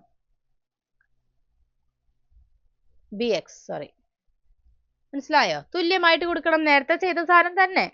പ്രൊഡക്റ്റ് ആയിട്ട് എഴുതുമ്പോഴും ഹരിച്ചിട്ട് എഴുതുമ്പോഴും രണ്ടും ഒരേ കാര്യം തന്നെയാണ് പറയുന്നത്. രണ്ട് സംഖ്യകള് വ്യത്യസ്തമായ രണ്ട് സംഖ്യകള്, വ്യത്യസ്തം മനസ്സിലാക്കുക, തുല്യമല്ല, വ്യത്യസ്തമായ രണ്ട് സംഖ്യകള് ഡിവിഷൻ ആയിട്ട് എഴുതുമ്പോൾ മൊത്തത്തിൽ അതിനൊരു എക്സ്പോണന്റ്, ഒരു ഘാതം കൊടുത്തിട്ടുണ്ടെങ്കിൽ ഈ ഘാതം ഈ രണ്ട് സംഖ്യകൾക്കും തുല്യമായിട്ട് കൊടുക്കണം. രണ്ട് സംഖ്യകൾക്കും കൊടുക്കണം. മുകളിലുള്ള ആൾക്ക് മാത്രമല്ല, അങ്ങനെ ഒരു സംഖ്യ മൊത്തത്തിൽ നമ്മൾ ഒരു ഘാതം കൊടുക്കുന്നുണ്ടെങ്കിൽ ആ ഘാതം രണ്ട് പേർക്കും ബാധകമാണ്, രണ്ട് ആൾക്കാർക്കും ബാധകമാണ്. നമ്മൾ രണ്ട് നമ്പറുകളെ ഡിവിഷൻ ചെയ്തിട്ട് ഡിവൈഡ് ചെയ്തിട്ട് അതിനൊരു എക്സ്പോണന്റ്, കോമൺ ആയിട്ടൊരു എക്സ്പോണന്റ് കൊടുക്കുകയാണെങ്കിൽ ആ എക്സ്പോണന്റിനെ രണ്ട് സംഖ്യകൾക്കും തുല്യമായിട്ട് കൊടുക്കണം. ഓക്കെ, അതാണ് power of A fraction rule എന്ന് പറയും, അല്ലെങ്കിൽ power of a quotient rule എന്ന് പറയും. എന്തായിരുന്നു? പവർ ഓഫ് എ കോഷ്യന്റ് പ്രോപ്പർട്ടിയാണ്. എന്താണ്? ഹരണത്തിന്റെ ഘാത നിയമം. മറ്റേത് ഗുണനത്തിന്റെ ഘാത നിയമമായിരുന്നു. ഇത് ഹരിക്കുന്നതിന്റെ ഘാത നിയമമാണ് പറയുന്നത്. ഹരിക്കുന്നതിന്റെ ഘാത നിയമമാണ്. നോക്കിയോക്കോ, രണ്ട് സംഖ്യ എയും ബിയും, അതിനെ മൊത്തത്തിൽ ഒരു നമ്പർ ആയിട്ട് പവർ കൊടുത്തിട്ടുണ്ട്, എക്സ്പോണന്റ് അല്ലെങ്കിൽ ഘാതം കൊടുത്തിട്ടുണ്ട്. അപ്പൊ ഈ നമ്പറിനെ നമുക്ക് രണ്ടു പേർക്കും കൊടുക്കണം. അതായത് എ റേസ്ഡ് ടു എമ്മും divided by B raised to എമ്മും. കമ്പൈൻ ചെയ്യേണ്ട കാര്യമില്ല. വീണ്ടും പറയുന്നു, കമ്പൈൻ ചെയ്യേണ്ട കാര്യമില്ല. കാരണം എയും ബിയും ഡിഫറെന്റ് ആണ്. ആൻഡ് ഒരു കാര്യം കൂടെ വളരെ ഇമ്പോർട്ടന്റ് ആയിട്ട് ശ്രദ്ധിക്കണം. ഇവിടെ ബി ഒരിക്കലും 0 ആകാൻ പാടില്ല. ബി ഒരിക്കലും 0 ആകാൻ പാടില്ല. നമ്മൾ ഓൾറെഡി പഠിച്ചിട്ടുള്ള കാര്യമാണ്. നമ്മൾ ഒരു സംഖ്യയെ ഡിവിഷൻ ആയിട്ട് എഴുതി കഴിഞ്ഞാൽ, ഫ്രാക്ഷൻ ആയിട്ട് എഴുതി കഴിഞ്ഞാൽ ഒരു കാരണവശാലും ഡിനോമിനേറ്റർ 0 ആകാൻ പാടില്ല. കാരണം ഡിനോമിനേറ്റർ 0 ആയാൽ അതിന്റെ അർത്ഥം ആ നമ്പർ നോട്ട് ഡിഫൈൻഡ് എന്നാണ്. മനസ്സിലായല്ലോ? ഡിനോമിനേറ്റർ ഒരിക്കലും 0 ആവാൻ പാടില്ല. ഡിനോമിനേറ്റർ 0 ആയാൽ ആ നമ്പർ നോട്ട് ഡിഫൈൻഡ് ആണ്. അതാണ് നമ്മുടെ power of a quotient property. അതിന്റെ എക്സാമ്പിൾ നോക്കി കൊടുത്തിട്ടുണ്ട്. 4 divided by 2 whole raise to 3. 4 divide by 2 whole raise to 3 എന്ന് പറഞ്ഞാൽ എന്താ ചെയ്യണം? ഈ 3 4നും കൊടുക്കണം, ഈ 3 2നും കൊടുക്കണം, സെപ്പറേറ്റ്ലി കൊടുക്കണം. എന്നിട്ട് ഇതാ സെപ്പറേറ്റ്ലി നമുക്ക് ഡിവൈഡ് ചെയ്തിട്ട് എഴുതാം. ഓക്കെ, ഇപ്പോ ഫോർ എക്സാമ്പിൾ 4ഉം 2ഉം നമുക്ക് ശരിക്കും ഡിവൈഡ് ചെയ്യാൻ പറ്റുന്ന ഒരു സംഖ്യയാണ്. 3 divided by 2 whole raise to 3 എന്നാണെന്ന് വിചാരിച്ചോ. എന്താ ചെയ്യണ്ടേ? ഈ 3നെ ഇയാൾക്കും കൊടുക്കണം, ഇയാൾക്കും കൊടുക്കണം. അപ്പൊ 3 raise to 3 divided by 2 raise to 3. അപ്പൊ നിങ്ങൾക്ക് സ്വാഭാവികമായും തോന്നും, എക്സ്പോണൻസ് തുല്യല്ലേ, കമ്പൈൻ ചെയ്യാൻ പറ്റില്ല. എപ്പോഴാണ് നമ്മൾ കമ്പൈൻ ചെയ്യാ? ബേസ് തുല്യമാകുമ്പോ. ഇവിടെ ബേസ് 3ഉം 2ഉം ആണ്. അപ്പൊ നമുക്കൊന്നും ചെയ്യാൻ പറ്റില്ല. അപ്പൊ 3 × 3 × 3 എന്ന് പറഞ്ഞാല് 27 ഡിവൈഡഡ് ബൈ 8 എന്നാണ് നമുക്ക് ഉത്തരം കിട്ടുന്നത്. ഓക്കെ, മനസ്സിലായല്ലോ? ഇവിടെയും വേരിയബിളുകൾ വരുമ്പോഴാണ് നമ്മൾ കൂടുതൽ ഉപയോഗിക്കേണ്ടത്. എന്താണ്? X divided by 3 whole raise to 2 എന്ന് പറഞ്ഞാൽ അതിന്റെ അർത്ഥം എന്താ? ഈ 2ന് എക്സിനും കൊടുക്കണം, ഈ 3ക്കും കൊടുക്കണം. അപ്പൊ X to the 2 divided by 3 square, അതായത് എക്സ് സ്ക്വയർ ബൈ 9 എന്ന് ഉത്തരം വരും. അതായത് നമ്മൾ ഡിവിഷൻ ചെയ്യുമ്പോഴും കോമൺ ആയിട്ടൊരു ഘാതം ഉണ്ടെങ്കിൽ, കോമൺ ആയിട്ടൊരു പവർ ഉണ്ടെങ്കിൽ, എക്സ്പോണന്റ് ഉണ്ടെങ്കിൽ അതിനെ നമ്മൾ രണ്ടു പേർക്കും തുല്യമായിട്ട് കൊടുക്കണം. രണ്ടു പേർക്കും ഒരുമിച്ച് കൊടുക്കണം. അല്ലാണ്ട് നമ്മൾ ചിലപ്പോൾ അത് ന്യൂമറേറ്ററിന് മാത്രം കൊടുത്തിട്ട് ഡിനോമിനേറ്ററിന് കൊടുക്കാൻ വിട്ടുപോകും. അത് ഉണ്ടാവാതിരിക്കാനാണ് ഈ നിയമം പഠിക്കുന്നത്. ഓക്കെ, മനസ്സിലായല്ലോ? എല്ലാവരും തമ്മിൽ ഹായും ഹലോയും പറഞ്ഞുകൊണ്ടിരിക്കുകയാണോ? പറയുന്ന കാര്യങ്ങൾ കേൾക്കുന്നുണ്ടോ? ഞാൻ നോക്കുമ്പോ കുറെ പേര് അങ്ങോട്ടും ഇങ്ങോട്ടും ഹായ് ഹലോ എന്ന് പറഞ്ഞുകൊണ്ടിരിക്കുന്നുണ്ട്. പറയുന്നത് എന്തെങ്കിലും മനസ്സിലാവുന്നുണ്ടോ? സ്കൂൾ ഫ്രണ്ട് എന്തൊക്കെയോ പറയുന്നുണ്ട്. ഞാൻ പെട്ടെന്ന് ക്ലാസ് തീർക്കുക എന്നുള്ളൊരു ഇതിലാണ് ഞാൻ അധികം ചാറ്റിലേക്ക് നോക്കാത്തത്. അപ്പൊ നിങ്ങൾ തമ്മിൽ സംസാരിച്ചുകൊണ്ടിരിക്കണോ? ഇതെല്ലാവരും ശ്രദ്ധിക്കുന്നുണ്ടോ? അത് വളരെ ഇമ്പോർട്ടന്റ് ആയിട്ടുള്ളൊരു ഭാഗമാണ് കേട്ടോ നമ്മൾ പഠിച്ചുകൊണ്ടിരിക്കുന്നത്. ഓക്കെ. അതാ ഇപ്പൊ 68 വ്യൂസ് ഒക്കെ ആയല്ലോ. തുടങ്ങിയപ്പോ 8 പേര് 9 പേരൊക്കെ ഉണ്ടായിരുന്നുള്ളൂ. ലേറ്റ് ആയി വന്നവർക്ക് ഫസ്റ്റ് ഭാഗമൊക്കെ മിസ് ആയിട്ടുണ്ടെങ്കിൽ വീഡിയോ കാണണം കേട്ടോ. ഓക്കെ. ഇനി അടുത്ത നിയമം zero exponent property. Zero exponent property ഇത് പൊതുവെ എപ്പോഴും തെറ്റാൻ സാധ്യതയുള്ള ഒരു കാര്യമാണ് സീറോ എക്സ്പോണന്റ് പ്രോപ്പർട്ടി. എന്താണ്? നമ്മളിപ്പോ ഒരു സംഖ്യേനെ വെറുതെ ഇങ്ങനെ എഴുതുകയെന്ന് വിചാരിക്കുക. 2 വെറുതെ 2 എന്ന് എഴുതി കഴിഞ്ഞാൽ അതിന്റെ അർത്ഥം അതിന്റെ പവർ 1 ആണെന്നാണ്. അല്ലെ? ആ പവർ എന്ന് പറയുന്നത് അല്ലെങ്കിൽ ഘാതം എന്ന് പറയുന്നത് എന്താണെന്ന് നമ്മൾ പറഞ്ഞിട്ടുള്ളത്? ഒരു സംഖ്യയെ അതിനോട് കൂടി തന്നെ എത്ര തവണ മൾട്ടിപ്ലൈ ചെയ്യണം എന്നുള്ളതാണ് എന്ത്? ഘാതം അല്ലെങ്കിൽ എക്സ്പോണന്റ് എന്ന് നമ്മൾ പറഞ്ഞത്. അപ്പൊ 2ന്റെ ഞാനിവിടെ 2 എന്ന് എഴുതി കഴിഞ്ഞാൽ 2നെ 2 തവണ മൾട്ടിപ്ലൈ ചെയ്യണം. 2യുടെ 3 എന്ന് എഴുതി കഴിഞ്ഞാൽ 2 × 2 × 2 3 തവണ മൾട്ടിപ്ലൈ ചെയ്യണം. വെറുതെ ഞാൻ 2 എന്ന് എഴുതി കഴിഞ്ഞാൽ അതിനെ 1ന്റെ കൂടെ മൾട്ടിപ്ലൈ ചെയ്യണ്ട. അത് ഒറ്റയ്ക്കാണ് നിൽക്കുന്നത്. അപ്പൊ വെറുതെ ഒരു സംഖ്യ തന്നിട്ട് അതിന്റെ ഘാതം എത്രയാന്ന് ചോദിച്ചാൽ ഉത്തരം 1 ആണ് കേട്ടോ. എന്താണ് ഘാതം? ഞാൻ വാല്യൂ അല്ല പറയുന്നത്. ഘാതം എത്രയാണെന്ന് ചോദിച്ചാൽ അത് 1 ആണ്. ഇത് വളരെ ഇമ്പോർട്ടന്റ് ആണ്. ശ്രദ്ധിച്ച് മനസ്സിലാക്കുക. നിങ്ങൾക്ക് വെറുതെ ഒരു സംഖ്യ തന്നു 3. എന്നിട്ട് ഈ 3ന്റെ ഘാതം എത്രയാണ് എന്ന് ചോദിച്ചാൽ വെറുതെ ഒരു സംഖ്യയാണ്, അതിന്റെ കൂടെ ഒന്നും മൾട്ടിപ്ലൈ ചെയ്യുന്നില്ല എങ്കിൽ അതിന്റെ അർത്ഥം അതിന്റെ ഘാതം 1 ആണ് എന്നാണ്. ഓക്കെ. അപ്പൊ വെറുതെ x എന്ന് പറയുന്ന ഒരു സംഖ്യ ആണെങ്കിൽ അതിന്റെ അർത്ഥം അതിന്റെ ഘാതം ഇവിടെ 1 ആണ്. വെറുതെ ഒരു സംഖ്യ തന്നിട്ട് 2ന്റെ ഘാതം എത്രയാണെന്ന് ചോദിച്ചു കഴിഞ്ഞാൽ ഉത്തരം എക്സ്പോണന്റ് എന്ന് പറയുന്നത് 1 ആണ്. ഓക്കെ. അപ്പൊ 1 തൊട്ടുള്ളത് നമുക്കറിയാം. വെറുതെ 1 ആണെങ്കിൽ ആ സംഖ്യേനെ ഒന്നും ചെയ്യണ്ട, അത് തന്നെയാണ് സംഖ്യ.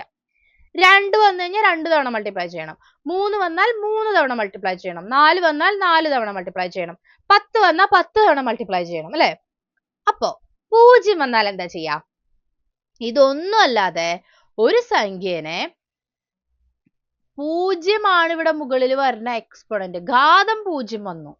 അപ്പൊ നമ്മൾ നമ്മുടെ നിയമമായിട്ട് കമ്പയർ ചെയ്ത് നോക്കുമ്പോ ഒരു സംഖ്യേനെ 0 തവണ എങ്ങനെ മൾട്ടിപ്ലൈ ചെയ്യാ എന്ന് നമുക്ക് തോന്നും. അപ്പൊ ഇത് മനസ്സിലാക്കി വെക്കുക. ഏതൊരു സംഖ്യയെയും 0 ആണ് എക്സ്പോണന്റ് ആയിട്ട് വരുന്നതെങ്കിൽ ഉത്തരം 1 ആണ്. ഏതൊരു സംഖ്യയും മനസ്സിലാക്കി വെക്കുക. ഏതൊരു നോൺ സീറോ സംഖ്യയും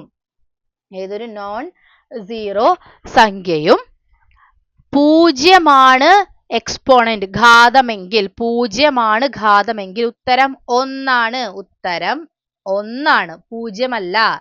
ഉത്തരം എന്ന് പറയുന്നത് 1 ആണ്. മനസ്സിലായോ? ഉത്തരം ഈസ് 1. ക്ലിയർ ആണോ എല്ലാവർക്കും? ഏതൊരു സംഖ്യ ആയിക്കോട്ടെ 0 എന്ന് പറയുന്നത് 1 വരില്ല.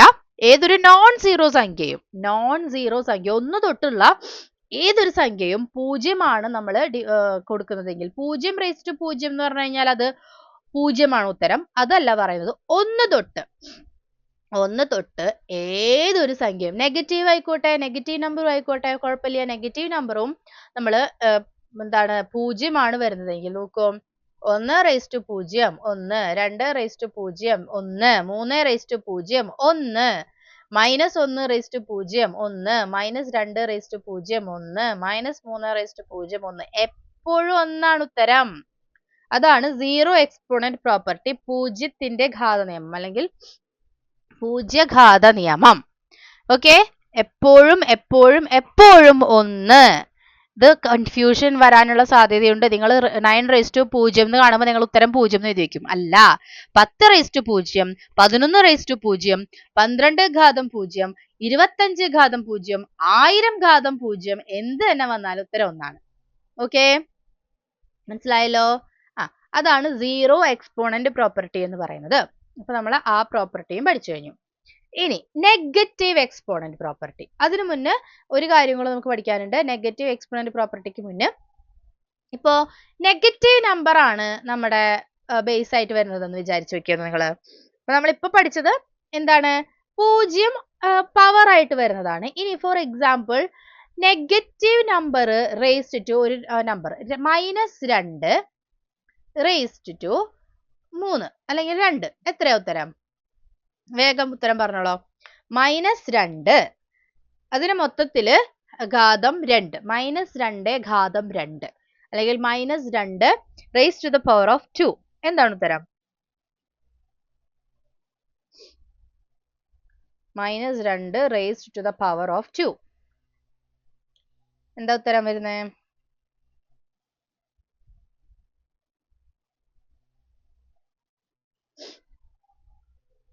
വേഗം ഒന്ന് ആൻസർ പറഞ്ഞേ, വേഗം ആൻസർ പറഞ്ഞ എല്ലാവരും. -2 raised to the power of 2. വേഗം ഉത്തരം പറഞ്ഞോളൂ.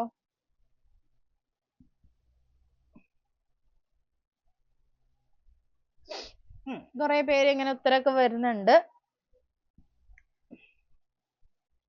നിങ്ങൾക്ക് എങ്ങനെ 20 3 ഉത്തരം കിട്ടുന്നേ? 6? എങ്ങനെയാ 6 വരുന്നേ? നിങ്ങൾക്ക് എക്സ്പോണന്റിന്റെ കോൺസെപ്റ്റ് ഇതുവരെ മനസ്സിലായില്ലേ കറക്റ്റ് ആയിട്ട്? എങ്ങനെയാണ് 6 വരുന്നത് എന്ന് എനിക്ക് മനസ്സിലാവുന്നില്ല. 2ഉം 2ഉം തമ്മിൽ മൾട്ടിപ്ലൈ ചെയ്യുമ്പോ എങ്ങനെയാ നിങ്ങൾക്ക് 6 കിട്ടുന്നേ? എന്താ അർത്ഥം? വെറുതെ 3 to the power of 2 അല്ലെങ്കിൽ 3 ഘാതം 2 എന്ന് പറഞ്ഞാൽ എന്താ അർത്ഥം? 3 × 3 അല്ലേ? വെറുതെ 2 ഘാതം 2 എന്ന് അർത്ഥം 2 × 2. അതായത് ഇവിടെ 9, ഇവിടെ എത്ര 4. വെറുതെ 2 ഘാതം 3 എന്ന് പറഞ്ഞാൽ 2 × 2 × 2 8 അല്ലേ? അപ്പൊ അതന്നെ ഇവിടെയും ചെയ്താൽ മതി. പക്ഷെ ഏത് നമ്പറിനെ വീണ്ടും വീണ്ടും മൾട്ടിപ്ലൈ ചെയ്യേണ്ടത്? ഇത് ഏതാ ബേസ്? ഏതാ? 2 അല്ല, -2 ആണ് ബേസ്. അപ്പൊ എന്താ ചെയ്യണ്ടേ? -2നെ വീണ്ടും വീണ്ടും മൾട്ടിപ്ലൈ ചെയ്യണം. എത്ര തവണ? 2 തവണ. -2 × -2. മൈനസ് ഇൻറ്റു മൈനസ് എന്താണ്? മൈനസും മൈനസും തമ്മിൽ മൾട്ടിപ്ലൈ ചെയ്താൽ കിട്ടുന്നത് എന്തായിരിക്കും? മൈനസ് ആണോ പോസിറ്റീവ് ആണോ?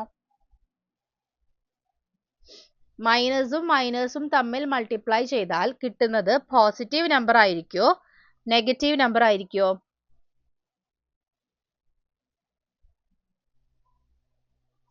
എന്തായിരിക്കും? പോസിറ്റീവ് നമ്പർ ആണല്ലേ? മൈനസും മൈനസും തമ്മിൽ മൾട്ടിപ്ലൈ ചെയ്താൽ പോസിറ്റീവ് ആണ് കിട്ടുന്നത്. നെഗറ്റീവും നെഗറ്റീവും എന്താകും? പ്ലസ് ആകും. ഉത്തരം 4. -2 × -2 എന്ന് പറഞ്ഞാൽ മൈനസും മൈനസും കൂടെ പ്ലസ് ആക്കി +4 ആണ് ഉത്തരം. എങ്ങനെയാണ് 2ഉം 2ഉം കൂടെ മൾട്ടിപ്ലൈ ചെയ്യുമ്പോൾ 2 എന്ന് ഉത്തരം കിട്ടുന്നത് അല്ലെങ്കിൽ 3 എന്ന് ഉത്തരം കിട്ടുന്നത് എന്ന് എനിക്ക് മനസ്സിലാവുന്നില്ല. നെഗറ്റീവും പോസിറ്റീവും നിങ്ങൾക്ക് തെറ്റാൻ സാധ്യതയുണ്ട്. അതുകൊണ്ടാണ് ഞാൻ ഈ ചോദ്യം ചോദിച്ചത് തന്നെ. അപ്പൊ 4ന് പകരം -4 എന്ന് വരാൻ സാധ്യതയുണ്ട്. അത് ഓക്കെ, മനസ്സിലാക്കാവുന്ന ഒരു തെറ്റാണ്. പക്ഷെ എങ്ങനെയാ 2 × 2 3 2 × 2 6 2 × 2 2 ഇതൊക്കെ എങ്ങനെയാ നിങ്ങൾക്ക് ഉത്തരം വരുന്നേ? അതെങ്ങനെയാ വരുന്നേ? അതിന്റെ അർത്ഥം നിങ്ങൾക്ക് എക്സ്പോണൻസ് മനസ്സിലായിട്ടില്ല എന്നാണ്. സ്റ്റാർട്ടിങ്ങിൽ ഉണ്ടാവാതിരുന്ന ആൾക്കാരാന്ന് തോന്നുന്നു ഈ ഒരു ചെറിയ ചെറിയ മിസ്റ്റേക്സ് വരുത്തുന്നത്. ഇപ്പോഴും ആൾക്കാർ ജോയിൻ ചെയ്യുന്നുണ്ടോ? ആകെ 10 മിനിറ്റ് കൂടി ക്ലാസ് ഉള്ളൂ. ഇപ്പതാ ലാസ്റ്റത്തെ 5 മിനിറ്റ് കൊണ്ട് വീണ്ടും 8 പേര് ജോയിൻ ചെയ്തു. നിങ്ങൾ ഈ സമയത്തൊക്കെ ജോയിൻ ചെയ്താൽ നിങ്ങൾക്ക് ക്ലാസ് മിസ്സാവുക കേട്ടോ. നമുക്ക് ഇപ്പൊ ക്ലാസ്സിൽ ലൈവ് ആയിട്ടിരുന്നാലല്ലേ നിങ്ങൾക്ക് പെട്ടെന്ന് സംശയങ്ങളൊക്കെ ചോദിക്കാൻ പറ്റുള്ളൂ. ഓക്കെ, അപ്പൊ എപ്പോഴും ശ്രദ്ധിക്കുക, ഒരു നെഗറ്റീവ് നമ്പർ അതിന്റെ പവർ ഒരു ഈവൺ നമ്പർ ആണെങ്കിൽ, നെഗറ്റീവ് നമ്പറിന്റെ പവർ ഇരട്ട സംഖ്യയാണെങ്കിൽ, ഒരു നെഗറ്റീവ് സംഖ്യയുടെ പവർ, ഒരു നെഗറ്റീവ് സംഖ്യയുടെ ഘാതം ഒരു ഇരട്ട സംഖ്യയാണെങ്കിൽ, ഒരു ഈവൺ നമ്പർ ആണെങ്കിൽ ഉത്തരം പോസിറ്റീവ് ആയിരിക്കും. ഇമ്പോർട്ടന്റ് ആയിട്ടുള്ള ഭാഗമാണ്, വളരെ വളരെ ഇമ്പോർട്ടന്റ് ആണ്. ഒന്ന് നോട്ട് ചെയ്ത് വെക്കുക. ഒരു നെഗറ്റീവ് സംഖ്യയുടെ ഘാതം ഒരു ഈവൺ നമ്പർ എന്താണ്? ഇരട്ട സംഖ്യയാണെങ്കിൽ ഉത്തരം എന്ന് പറയുന്നത് -3 × -3 × -3. ഈ മൈനസും മൈനസും പ്ലസ് ആയി, ഈ മൈനസും മൈനസും പ്ലസ് ആയി. അപ്പൊ ഉത്തരം എന്ന് പറയുന്നത് പോസിറ്റീവ് ആയിരിക്കും. 3 × 3 9, 9 × 3 27, 27 × 3 എത്രയാണ്? 27 × 3 എന്ന് പറയുമ്പോൾ 2, 2 3 6, 2 9 അല്ലേ? 8, അതെ 8 81. ഉത്തരം പോസിറ്റീവ് 81 ആണ്. കാരണം എന്താ? ഇതൊരു ഇരട്ട സംഖ്യയാണ്. പക്ഷെ ഇവിടെ ഒരു ഒറ്റ സംഖ്യ ആയിരുന്നെങ്കിലോ, 3 ആണ് പവർ എന്ന് വിചാരിച്ചോ, അപ്പൊ എന്താ വരിക? -3 × -3 ഇൻറ്റു -3. ഈ മൈനസും ഈ മൈനസും കൂടെ പ്ലസ് ആയി അല്ലേ? ഇതാ ഈ രണ്ട് മൈനസും കൂടെ കമ്പൈൻ ചെയ്തിട്ട് പ്ലസ് ആയി. പക്ഷെ അപ്പോഴും ഈ മൈനസ് ഇവിടെ ബാക്കി നിൽക്കല്ലേ? അപ്പോ 3 ഇൻറ്റു 3 എന്തായി? 9 ആയി. -3 ഇൻറ്റു -3 പ്ലസ് 9 ആയി. 9 ഇൻറ്റു -3 എന്ന് പറയുമ്പോൾ എന്താ? പ്ലസും മൈനസും ഒരുമിച്ച് വന്നാൽ ഉത്തരം മൈനസ് ആകും. -27. ഓക്കെ, വളരെ ഇമ്പോർട്ടന്റ് ആണ്, നോട്ട് ചെയ്ത് വെക്കുക. ഒരു നെഗറ്റീവ് സംഖ്യയുടെ ഘാതം ഒരു ഇരട്ട സംഖ്യയാണെങ്കിൽ, ഒരു ഈവൺ നമ്പർ ആണെങ്കിൽ ഉത്തരം പോസിറ്റീവ് ആയിരിക്കും. ഒരു ഇരട്ട സംഖ്യ അല്ലെങ്കിൽ ഒരു നെഗറ്റീവ് സംഖ്യയുടെ ഘാതം ഒരു ഒറ്റ സംഖ്യയാണെങ്കിൽ, ഒരു ഓഡ് നമ്പർ ആണെങ്കിൽ ഉത്തരം നെഗറ്റീവ് ആയിരിക്കും. നിങ്ങളോട് ഞാനിപ്പോൾ പറയുന്നത് ബേസ് നെഗറ്റീവ് ആവുന്ന കേസാണ്. എക്സ്പോണന്റ് നെഗറ്റീവ് ആകുന്ന കേസ് അല്ല. അത് വളരെ വ്യത്യസ്തമായ അടുത്തൊരു ടോപ്പിക്കാണ്, നമുക്ക് പഠിക്കാം. അതിലേക്ക് ആരും പോകാൻ വരട്ടെ. എന്താ പറയുന്നത്? Base negative, base negative, base negative, base negative ആവുന്ന കേസാണ് ഞാൻ പറയുന്നത്. ഇത് ക്ലിയർ ആയോ? കാരണം ഇപ്പൊ അടുത്തത് പറയാൻ പോകുന്നതും കൂടി പറഞ്ഞാൽ നിങ്ങൾക്ക് കൺഫ്യൂഷൻ ആകും. അതുകൊണ്ടാണ് ഞാൻ വീണ്ടും വീണ്ടും ചോദിക്കുന്നത്. ഇത് ക്ലിയർ ആയോ? എവിടെയാണ് ഈ ബ്രാക്കറ്റ് ഇടുന്നത് എന്നുള്ളത് വളരെ ഇമ്പോർട്ടന്റ് ആയിട്ടുള്ള കാര്യമാണ് കേട്ടോ. എവിടെയാണ് ബ്രാക്കറ്റ് ഇടുന്നത് എന്നുള്ളത് വളരെ വളരെ വളരെ ഇമ്പോർട്ടന്റ് ആയിട്ടുള്ള കാര്യമാണ്. ഇപ്പൊ ഞാൻ കാണിച്ചു തന്നിട്ടുള്ള എല്ലാ ഒരു എക്സാമ്പിൾസിലും ഞാൻ ഈ -2 അല്ലെങ്കിൽ -3 -3നെ മൊത്തത്തിൽ ഒരു ബ്രാക്കറ്റ് ആയിട്ടാണ് ഇട്ടേക്കണത് അല്ലേ? അല്ലേ? മൊത്തത്തിൽ ഒരു ബ്രാക്കറ്റ് ആയിട്ടാണ് ഇട്ടിട്ടുള്ളത്. പക്ഷേ ഇങ്ങനെയായിരുന്നെങ്കിലോ? മൊത്തത്തിൽ ഒരു ബ്രാക്കറ്റ് ഇടുന്നതിന് പകരം ഇങ്ങനെയായിരുന്നു എങ്കിൽ എന്താ സംഭവിക്കുക? എന്താ വ്യത്യാസം സംഭവിക്കുക? ഞാൻ എന്താ ഇവിടെ കാട്ടിത്തരാം. ഇപ്പൊ ഞാൻ പറഞ്ഞത് എന്താണ്? ഒരു നെഗറ്റീവ് സംഖ്യയുടെ പവർ ഈവൺ ആണെങ്കിൽ, ഒറ്റ സംഖ്യ ആണെങ്കിൽ ഉത്തരം പോസിറ്റീവ് ആയിരിക്കും. ഓഡ് ആണെങ്കിൽ, ഒരു നെഗറ്റീവ് സംഖ്യയുടെ പവർ ഇരട്ട സംഖ്യയാണെങ്കിൽ, ഈവൺ നമ്പർ ആണെങ്കിൽ ഉത്തരം പോസിറ്റീവ് ആയിരിക്കും. ഓഡ് ആണെങ്കിൽ, ഒറ്റ സംഖ്യയാണ് പവർ ആയിട്ട് വരുന്നത്, എക്സ്പോണന്റ് ആയിട്ട് വരുന്നതെങ്കിൽ ഉത്തരം നെഗറ്റീവ് ആയിരിക്കും. ഞാൻ പറയുന്നത് പവറിനെ പറ്റിയാണ്. ഈ ബേസ് എന്തും ആയിക്കോട്ടെ, ബേസ് ഒറ്റ സംഖ്യ ഇരട്ട സംഖ്യ അതൊന്നും പ്രശ്നമില്ല. പവർ ഒറ്റ സംഖ്യ ആണെങ്കിൽ ഉത്തരം നെഗറ്റീവ് ആയിരിക്കും. പവർ ഇരട്ട സംഖ്യ ആണെങ്കിൽ, ഒരു നെഗറ്റീവ് നമ്പറിന്റെ പവർ ഇരട്ട സംഖ്യ ആണെങ്കിൽ ഉത്തരം പോസിറ്റീവ് ആയിരിക്കും. അപ്പൊ നോക്കിയേ, ഞാൻ ഇവിടെ ഈ -3നെ മൊത്തത്തിലാണ് എന്ത് ചെയ്തത്? 4 അല്ലെങ്കിൽ 3 പവർ കൊടുത്തത് അല്ലേ? പക്ഷെ ഇങ്ങനെയായിരുന്നെങ്കിലോ? നെഗറ്റീവ് പുറത്ത്, ഇങ്ങനെയായിരുന്നെങ്കിലോ? നെഗറ്റീവ് പുറത്താണേ. നെഗറ്റീവ് നമ്മളപ്പോ എന്ത് ചെയ്യില്ല? വീണ്ടും വീണ്ടും മൾട്ടിപ്ലൈ ചെയ്യില്ല. വീണ്ടും വീണ്ടും മൾട്ടിപ്ലൈ ചെയ്യില്ല. കാരണം നെഗറ്റീവ് പുറത്താണ് കിടക്കുന്നത്. മനസ്സിലായോ? അതാണ് ഇത് രണ്ടും തമ്മിലുള്ള വ്യത്യാസം. -2 ഹോൾ റേസ് ടു 2ഉം നെഗറ്റീവ് ഓഫ് 2 റേസ് ടു 2 എന്ന് പറയുന്നത് രണ്ടും തമ്മിൽ നല്ല വ്യത്യാസമുണ്ട്. എന്താണ് വ്യത്യാസം? ഇവിടെ നെഗറ്റീവ് എന്ന് പറയുന്നത് പുറത്താണ് കിടക്കുന്നത്. ഇവിടെ നെഗറ്റീവ് ഈ ബ്രാക്കറ്റിന്റെ ഉള്ളിലാണ് കിടക്കുന്നത്. അപ്പൊ നെഗറ്റീവ് പുറത്താണ് കിടക്കുന്നതെങ്കിൽ നമ്മൾ നെഗറ്റീവിനെ വീണ്ടും വീണ്ടും മൾട്ടിപ്ലൈ ചെയ്യുന്നില്ല. ആ നെഗറ്റീവിനെ അവിടെ നിർത്തിയിട്ട് 2 × 2 എന്നേ ചെയ്യുള്ളൂ. അപ്പൊ കിട്ടുന്ന ഉത്തരം -4 ആയിരിക്കും. കാരണം 2 × 2 4, നെഗറ്റീവ് ഓൾറെഡി അവിടെ കിടക്കുന്നുണ്ട്, -4. പക്ഷെ ഇവിടെ എന്താ സംഭവിക്കുന്നത്?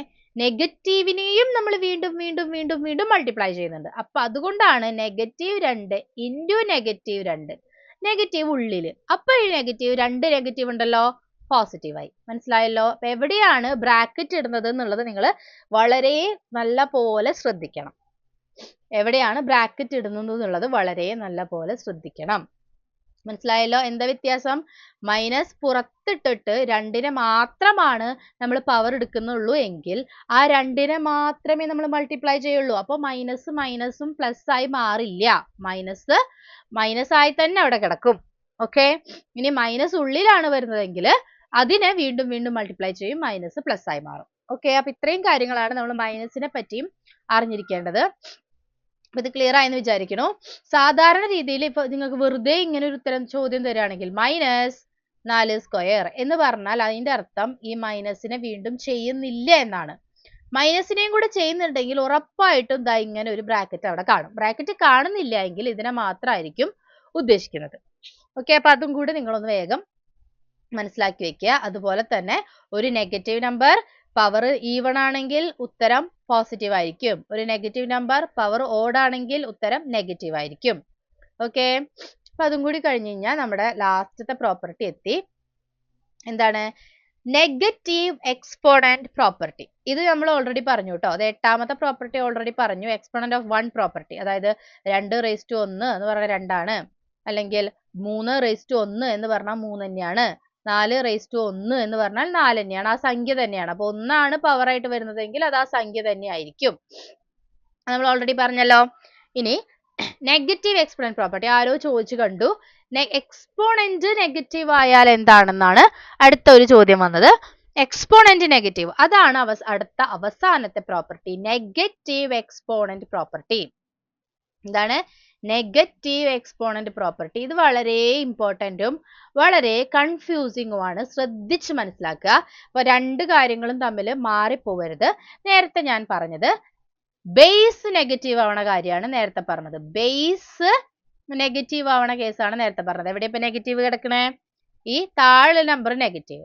ഇനി പറയാൻ പോകുന്നത് എക്സ്പോണന്റ്, അതായത് പവർ അല്ലെങ്കിൽ ഘാതം മൈനസ് വരുന്ന കേസാണ് ഇനി പറയാൻ പോകുന്നത്. നോക്കി നോക്കൂ. ഒരു number 2 raised to power of -3. എവിടെ മൈനസ് വന്നേക്കണേ? മുകളിൽ. മനസ്സിലായോ? അപ്പൊ ഒരു നമ്പറിനെ -3 തവണ മൾട്ടിപ്ലൈ ചെയ്യാന്ന് പറയുന്നത് പോസിബിൾ ആയിട്ടുള്ള കാര്യമാണോ? അല്ല. ഒരു സംഖ്യേനെ നമുക്ക് -3 തവണ 3 തവണ മൾട്ടിപ്ലൈ ചെയ്യാം. -3 തവണ എങ്ങനെ മൾട്ടിപ്ലൈ ചെയ്യാം? പോസിബിൾ അല്ല. ഒരു സംഖ്യേനെ -2 തവണ മൾട്ടിപ്ലൈ ചെയ്യാൻ പറഞ്ഞു കഴിഞ്ഞാൽ നടക്കില്ല. അപ്പോൾ എന്ത് ചെയ്യണം? റെസിപ്രോക്കൽ എടുക്കണം. റെസിപ്രോക്കൽ എടുക്കണം. ഞാൻ ഈ റെസിപ്രോക്കൽ എന്ന് പറയുന്ന വേർഡ് ഇതിനു മുന്നേ നമ്മൾ ഒരുപാട് യൂസ് ചെയ്തിട്ടുണ്ട്. എപ്പോഴാണ് യൂസ് ചെയ്തേക്കണേ? റാഷണൽ നമ്പേഴ്സ് പഠിച്ചപ്പോ, ഭിന്നസംഖ്യകൾ പഠിച്ചപ്പോ റെസിപ്രോക്കൽ എന്ന് പറയുന്നത് എന്താണ്? വിപരീതമായിട്ട് എടുക്കുക. ന്യൂമറേറ്ററിനെയും ഡിനോമിനേറ്ററിനെയും അംശവും ഛേദവും അങ്ങോട്ടും ഇങ്ങോട്ടും മാറ്റി എഴുതുന്ന പരിപാടിനെയാണ് റെസിപ്രോക്കൽ എന്ന് പഠിച്ചിട്ടുള്ളത്. അതുകൊണ്ട് ഞാൻ വീണ്ടും അതിനെപ്പറ്റി പറയുന്നില്ല. നമ്മൾ ഓൾറെഡി പഠിച്ചിട്ടുള്ള ഒരു കാര്യമാണ് റെസിപ്രോക്കൽ എന്ന് പറയുന്നത്. റെസിപ്രോക്കൽ അല്ലേ? അതിനെന്താ പറയാ? റെസിപ്രോക്കൽ എന്ന് പറയുന്നത് മലയാളത്തില് വിപരീതമായിട്ട് എടുക്കുക. വിപരീതമായിട്ട് എടുക്കുക എന്ന് പറഞ്ഞാൽ ന്യൂമറേറ്ററും ഡിനോമിനേറ്ററും തമ്മിൽ മാറ്റുന്നതിനാണ് റെസിപ്രോക്കൽ എന്ന് പറയുന്നത്. അതായത് ഒരു സംഖ്യ നെഗറ്റീവ് എക്സ്പോണന്റ് വന്നാൽ അതിന്റെ റെസിപ്രോക്കൽ എടുക്കുക എന്ന് പറഞ്ഞാൽ എന്താ ചെയ്യണ്ടേ? അതിനെ 1/2/2⁻3. അപ്പൊ എന്താ സംഭവിച്ചേ? ഈ സാധനത്തിനെ, ഇത് ന്യൂമറേറ്റർ, ഇവിടെ ഒരു ഡിനോമിനേറ്റർ ഒന്നുണ്ടല്ലോ. അങ്ങനെയാണല്ലോ സാധാരണ നമ്മൾ പഠിച്ചേക്കണേ. വെറുതെ ഒരു സംഖ്യ ഇങ്ങനെ 2 എന്ന് പറയുന്ന ഒരു സംഖ്യ ആണെങ്കിൽ അതിന്റെ അർത്ഥം അവിടെ 2/1 എന്നുണ്ടെന്നാണല്ലോ അതിന്റെ അർത്ഥം. അപ്പോ ഇതിനെ ന്യൂമറേറ്ററും ഡിനോമിനേറ്ററും അങ്ങോട്ടും ഇങ്ങോട്ടും അംശവും ഛേദവും അങ്ങോട്ടും ഇങ്ങോട്ടും മാറ്റിയിടാം. ഒന്ന് മുകളിലേക്കും ഈ 2⁻³ എന്ന് പറയുന്ന ആള് താഴേക്കും വരും. അങ്ങനെ മാറിയാൽ എന്താ സംഭവിക്കുന്നേ? ഈ മൈനസ് പ്ലസ് ആകും. മനസ്സിലായോ? അപ്പൊ മൈനസിനെ പ്ലസ് ആക്കിയാൽ മാത്രമേ നമുക്ക് അതിനെ ഉത്തരം കണ്ടുപിടിക്കാൻ പറ്റുള്ളൂ. അല്ലാതെ ഒരു നെഗറ്റീവ് സംഖ്യയുടെ നമുക്ക് വീണ്ടും വീണ്ടും മൾട്ടിപ്ലൈ ചെയ്യാനായിട്ട് പറ്റില്ല. അത് പോസിബിൾ അല്ല. അപ്പൊ എന്താ ചെയ്യേണ്ടത്? റെസിപ്രോക്കൽ എടുക്കുക. അംശവും ഛേദവും തമ്മിൽ മാറ്റി മാറ്റി എഴുതുന്നതിനെയാണ് റെസിപ്രോക്കൽ എന്ന് പറയുന്നത്. അംശവും ഛേദവും അങ്ങോട്ടും ഇങ്ങോട്ടും സ്വിച്ച് ചെയ്യുക, മാറ്റി എഴുതുക, അതാണ് റെസിപ്രോക്കൽ. അപ്പോൾ 2⁻³ എന്ന് പറഞ്ഞാൽ 2⁻³ എന്ന് പറഞ്ഞാൽ ആ 2⁻³ താഴേക്ക് കൊണ്ടുവന്നാൽ അത് എന്തായി മാറി? 2⁻³ ആയി മാറി. വ്യത്യാസം മനസ്സിലാക്കണം. എന്ത് മാറി? ആ മൈനസ് ചിഹ്നം അവിടെ നിന്ന് പോയി. അത് 2 വെറും 3 ആയി മാറി. ഓക്കെ. അപ്പൊ നമുക്ക് എന്നിട്ട് പിന്നെ നമുക്ക് ചെയ്യാം അല്ലെ? ഡിനോമിനേറ്ററിൽ ഇതാ 2⁻³ എന്നതിന്റെ അർത്ഥം എന്താ? 1/2 × 2 × 2 1/8. മനസ്സിലായോ? അപ്പൊ നോക്കിയേ, 3⁻². മുകളിൽ എന്താ വന്നേക്കണേ? -2. അപ്പൊ ഇതിനെ മാറ്റാൻ എന്ത് ചെയ്യണം? 1/3/2. അതായത് ഇവിടെ ഒരു 1 ഉണ്ട്. ഇയാളെ താഴത്തേക്ക് കൊണ്ടുവന്നു, ഈ 1നെ മുകളിലേക്ക് കൊണ്ടുപോയി. മനസ്സിലായോ? താഴേക്ക് കൊണ്ടുവന്നു, 1നെ മുകളിലേക്ക് കൊണ്ടുപോയി. അപ്പൊ എന്ത് സംഭവിച്ചു? ഈ -2 എന്നുള്ളത് താഴേക്ക് വന്നപ്പോ +2 ആയി മാറി. ഇനി 1ന്റെ കാര്യത്തിൽ നമുക്ക് പേടിക്കാനില്ല. കാരണം സാധാരണ രീതിയിൽ രണ്ടെണ്ണത്തിന്റെയും സൈൻ മാറണം. പക്ഷെ 1 എന്ത് തന്നെ വന്നാലും ഉത്തരം 1 ആണ്. 0 വന്നാലും 1/1, 1/2, 1/-1, 1/-10 ഒക്കെ ഉത്തരം 1 തന്നെയാണ്. മനസ്സിലായോ? 1/2 എന്ന് പറഞ്ഞാൽ എന്താ? 1 × 1 1. 1/10 എന്ന് പറഞ്ഞാലോ 1 × 1 × 1 × 1 × 1 10 തവണ. എന്നാലും ഒന്നല്ലേ ഉത്തരം. ഒന്നിനെ എത്ര തവണ അതിനോട് കൂടി തന്നെ ചെയ്താലും 1 എത്ര വന്നാലും ഒന്നല്ലേ ഉത്തരം. നിങ്ങൾക്കിപ്പോ ക്ലാസ് കഴിയുന്ന സമയത്തിനെ പറ്റിയാണോ ആകെ ടെൻഷൻ? പഠിക്കുന്ന കാര്യം മനസ്സിലാവുന്നുണ്ടോ അല്ലെങ്കിൽ ടോപ്പിക് കഴിയുന്നുണ്ടോ എന്നുള്ളതിനെ പറ്റി ഒരു ടെൻഷനും ഇല്ല ആർക്കും. 6:20 6:20 ക്ലാസ്, 7:20 7:22 അതാണ് ആകെപ്പാടുള്ള ടെൻഷൻ അല്ലേ? എന്താണ്, ഇതാണോ ആകെപ്പാട് നിങ്ങൾക്ക് ഡിസ്കസ് ചെയ്യാനുള്ളത്? ക്ലാസ്സിൽ ശ്രദ്ധിക്കൂ. സമയമാവുമ്പോൾ ഞാൻ നിർത്തിക്കോളാം കേട്ടോ. ആരും അതിനെപ്പറ്റി ആലോചിച്ച് പേടിക്കണ്ട. സമയമാവുമ്പോൾ ഞാൻ നിർത്തിക്കോളാം. ഓക്കെ. അപ്പോൾ ഇവിടെ പറയുന്നത് ശ്രദ്ധിക്കാണ്ട് നമ്മളെപ്പോഴും അത് സമയമായിട്ടില്ല, സമയം കഴിഞ്ഞു, സമയമായി, 6:20 7:20 അതൊക്കെ നമുക്ക് പിന്നെ ഡിസ്കസ് ചെയ്യാം കേട്ടോ. ഇത് മനസ്സിലായോ എല്ലാവർക്കും? എപ്പോഴാണ് മൈനസിനെ മാറുക, എങ്ങനെയാണ് മൈനസിനെ മാറ്റുക എന്നുള്ളത് മനസ്സിലായോ? എപ്പോഴാണ് മൈനസിനെ മാറ്റുക? മൈനസ് ഒരു ഘാതത്തിൽ നെഗറ്റീവ് വന്നാൽ ഘാതത്തിലത്തെ ആ നെഗറ്റീവിനെ മാറ്റാതെ നമുക്ക് ഒന്നും ചെയ്യാൻ പറ്റില്ല. ഘാതത്തിലെ നെഗറ്റീവിനെ മാറ്റണം.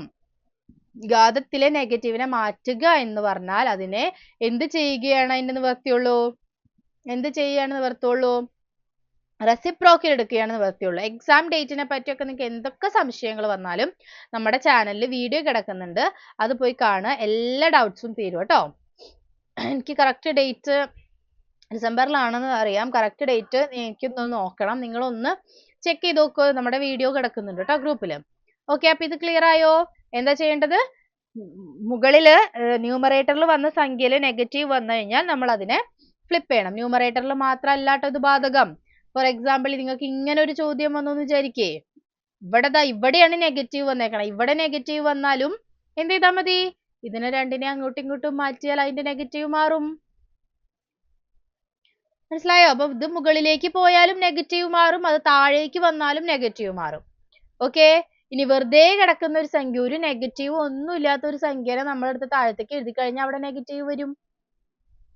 മനസ്സിലായോ?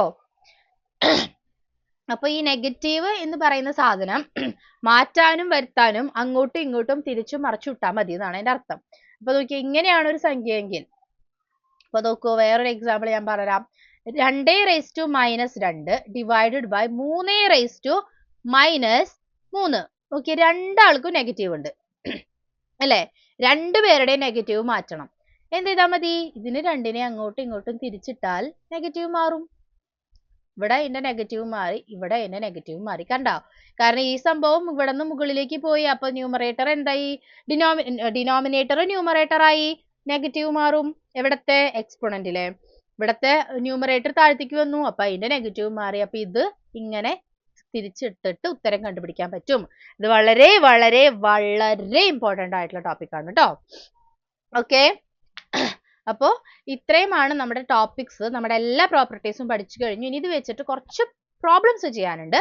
അതും കൂടി കഴിഞ്ഞ് കഴിഞ്ഞാൽ നമ്മുടെ എന്ത് കഴിയും? ഈ ചാപ്റ്റർ കഴിയും. അപ്പൊ പ്രോബ്ലംസ് ചെയ്യുക, അടുത്ത ക്ലാസ്സിൽ ചെയ്യാം. അതിന്റെ കൂടെ തന്നെ നമ്മൾ അടുത്ത ചാപ്റ്ററും സ്റ്റാർട്ട് ചെയ്യും കേട്ടോ. അപ്പൊ ഈ ഒരു വീക്കിൽ ഏതെങ്കിലും ഒരു ദിവസം നിങ്ങൾക്ക് ഒരു എക്സ്ട്രാ ക്ലാസ് ഉണ്ടാവും. അത് ഫിസിക്സ് ആയിരിക്കും. അപ്പൊ അത് കഴിഞ്ഞിട്ട് നെക്സ്റ്റ് സാറ്റർഡേ നമ്മൾ വീണ്ടും എന്ത് പഠിക്കും? മാത്സ് പഠിക്കും. ഓക്കെ. അപ്പൊ അതിന് മുന്നേ ഇതുവരെ പഠിച്ചത് എല്ലാവരും ക്ലിയർ ആക്കി പഠിച്ചിട്ട് വരണം. ഓക്കെ. എല്ലാ വീഡിയോസും എല്ലാ നോട്ട്സും ഇതുവരെയുള്ളതൊക്കെ ഇട്ടിട്ടുണ്ട്. ഇതിന്റെയും കൂടി ഇന്നിടും. അപ്പൊ എല്ലാവരും പഠിച്ചിട്ട് വരിക. അപ്പൊ ഇതുവരെയുള്ള എല്ലാം ക്ലിയർ ആയെങ്കിൽ വേഗം ഹാർട്ട്സ് വരട്ടെ നോക്കട്ടെ. ഇടയിൽ ഒന്നും ഞാൻ ചോദിച്ചിട്ടില്ല ഹാർട്ട്സ്. അപ്പൊ ഇപ്പൊ എന്തായാലും നിങ്ങൾക്ക് മനസ്സിലായെങ്കിൽ എനിക്ക് ഹാർട്ട്സും കമന്റ്സും ഒക്കെ വരട്ടെ. നോക്കട്ടെ. റിയാക്ഷൻസ് അല്ല, മെസ്സേജ് ആയിട്ട് വരട്ടെ. നോക്കട്ടെ എത്ര പേർക്ക് മനസ്സിലായോ നോക്കട്ടെ. വേഗായിക്കോട്ടെ. മനസ്സിലായോ എല്ലാവർക്കും? ഇതുവരെയുള്ളതെല്ലാം പഠിച്ചിട്ട് വരണം. എവിടെ? ഹാർട്ട്സ് ഒന്നും കാണാനില്ലല്ലോ. വരുന്നുണ്ട്, ഹാർട്ട്സ് ഒക്കെ വരുന്നുണ്ട്. ഓക്കെ. അപ്പൊ എല്ലാവർക്കും മനസ്സിലായി എന്ന് വിചാരിക്കുന്നു. എല്ലാവർക്കും ഹാർട്ട്സ് ഒക്കെ വരുന്നുണ്ട്. ഇനി എല്ലാവർക്കും ആർക്കെങ്കിലും ക്ലിയർ ആവാത്തതുണ്ടെങ്കിൽ, എനിക്ക് തോന്നുന്നു ഫസ്റ്റത്തെ ഭാഗം എടുത്തപ്പോൾ കുറേ പേരുണ്ടായിരുന്നില്ല. അതുകൊണ്ട് അവരൊക്കെയും വീഡിയോ കണ്ട് പഠിക്കുക. ഓക്കെ. അപ്പൊ ഇന്നത്തെ ക്ലാസ് ഇത്രേ ഉള്ളൂ. അപ്പൊ നമുക്കിനി ഇതിന്റെ ബാക്കിയൊക്കെ ആയിട്ട് അടുത്ത ക്ലാസ്സിൽ കാണാം. So bye, good night.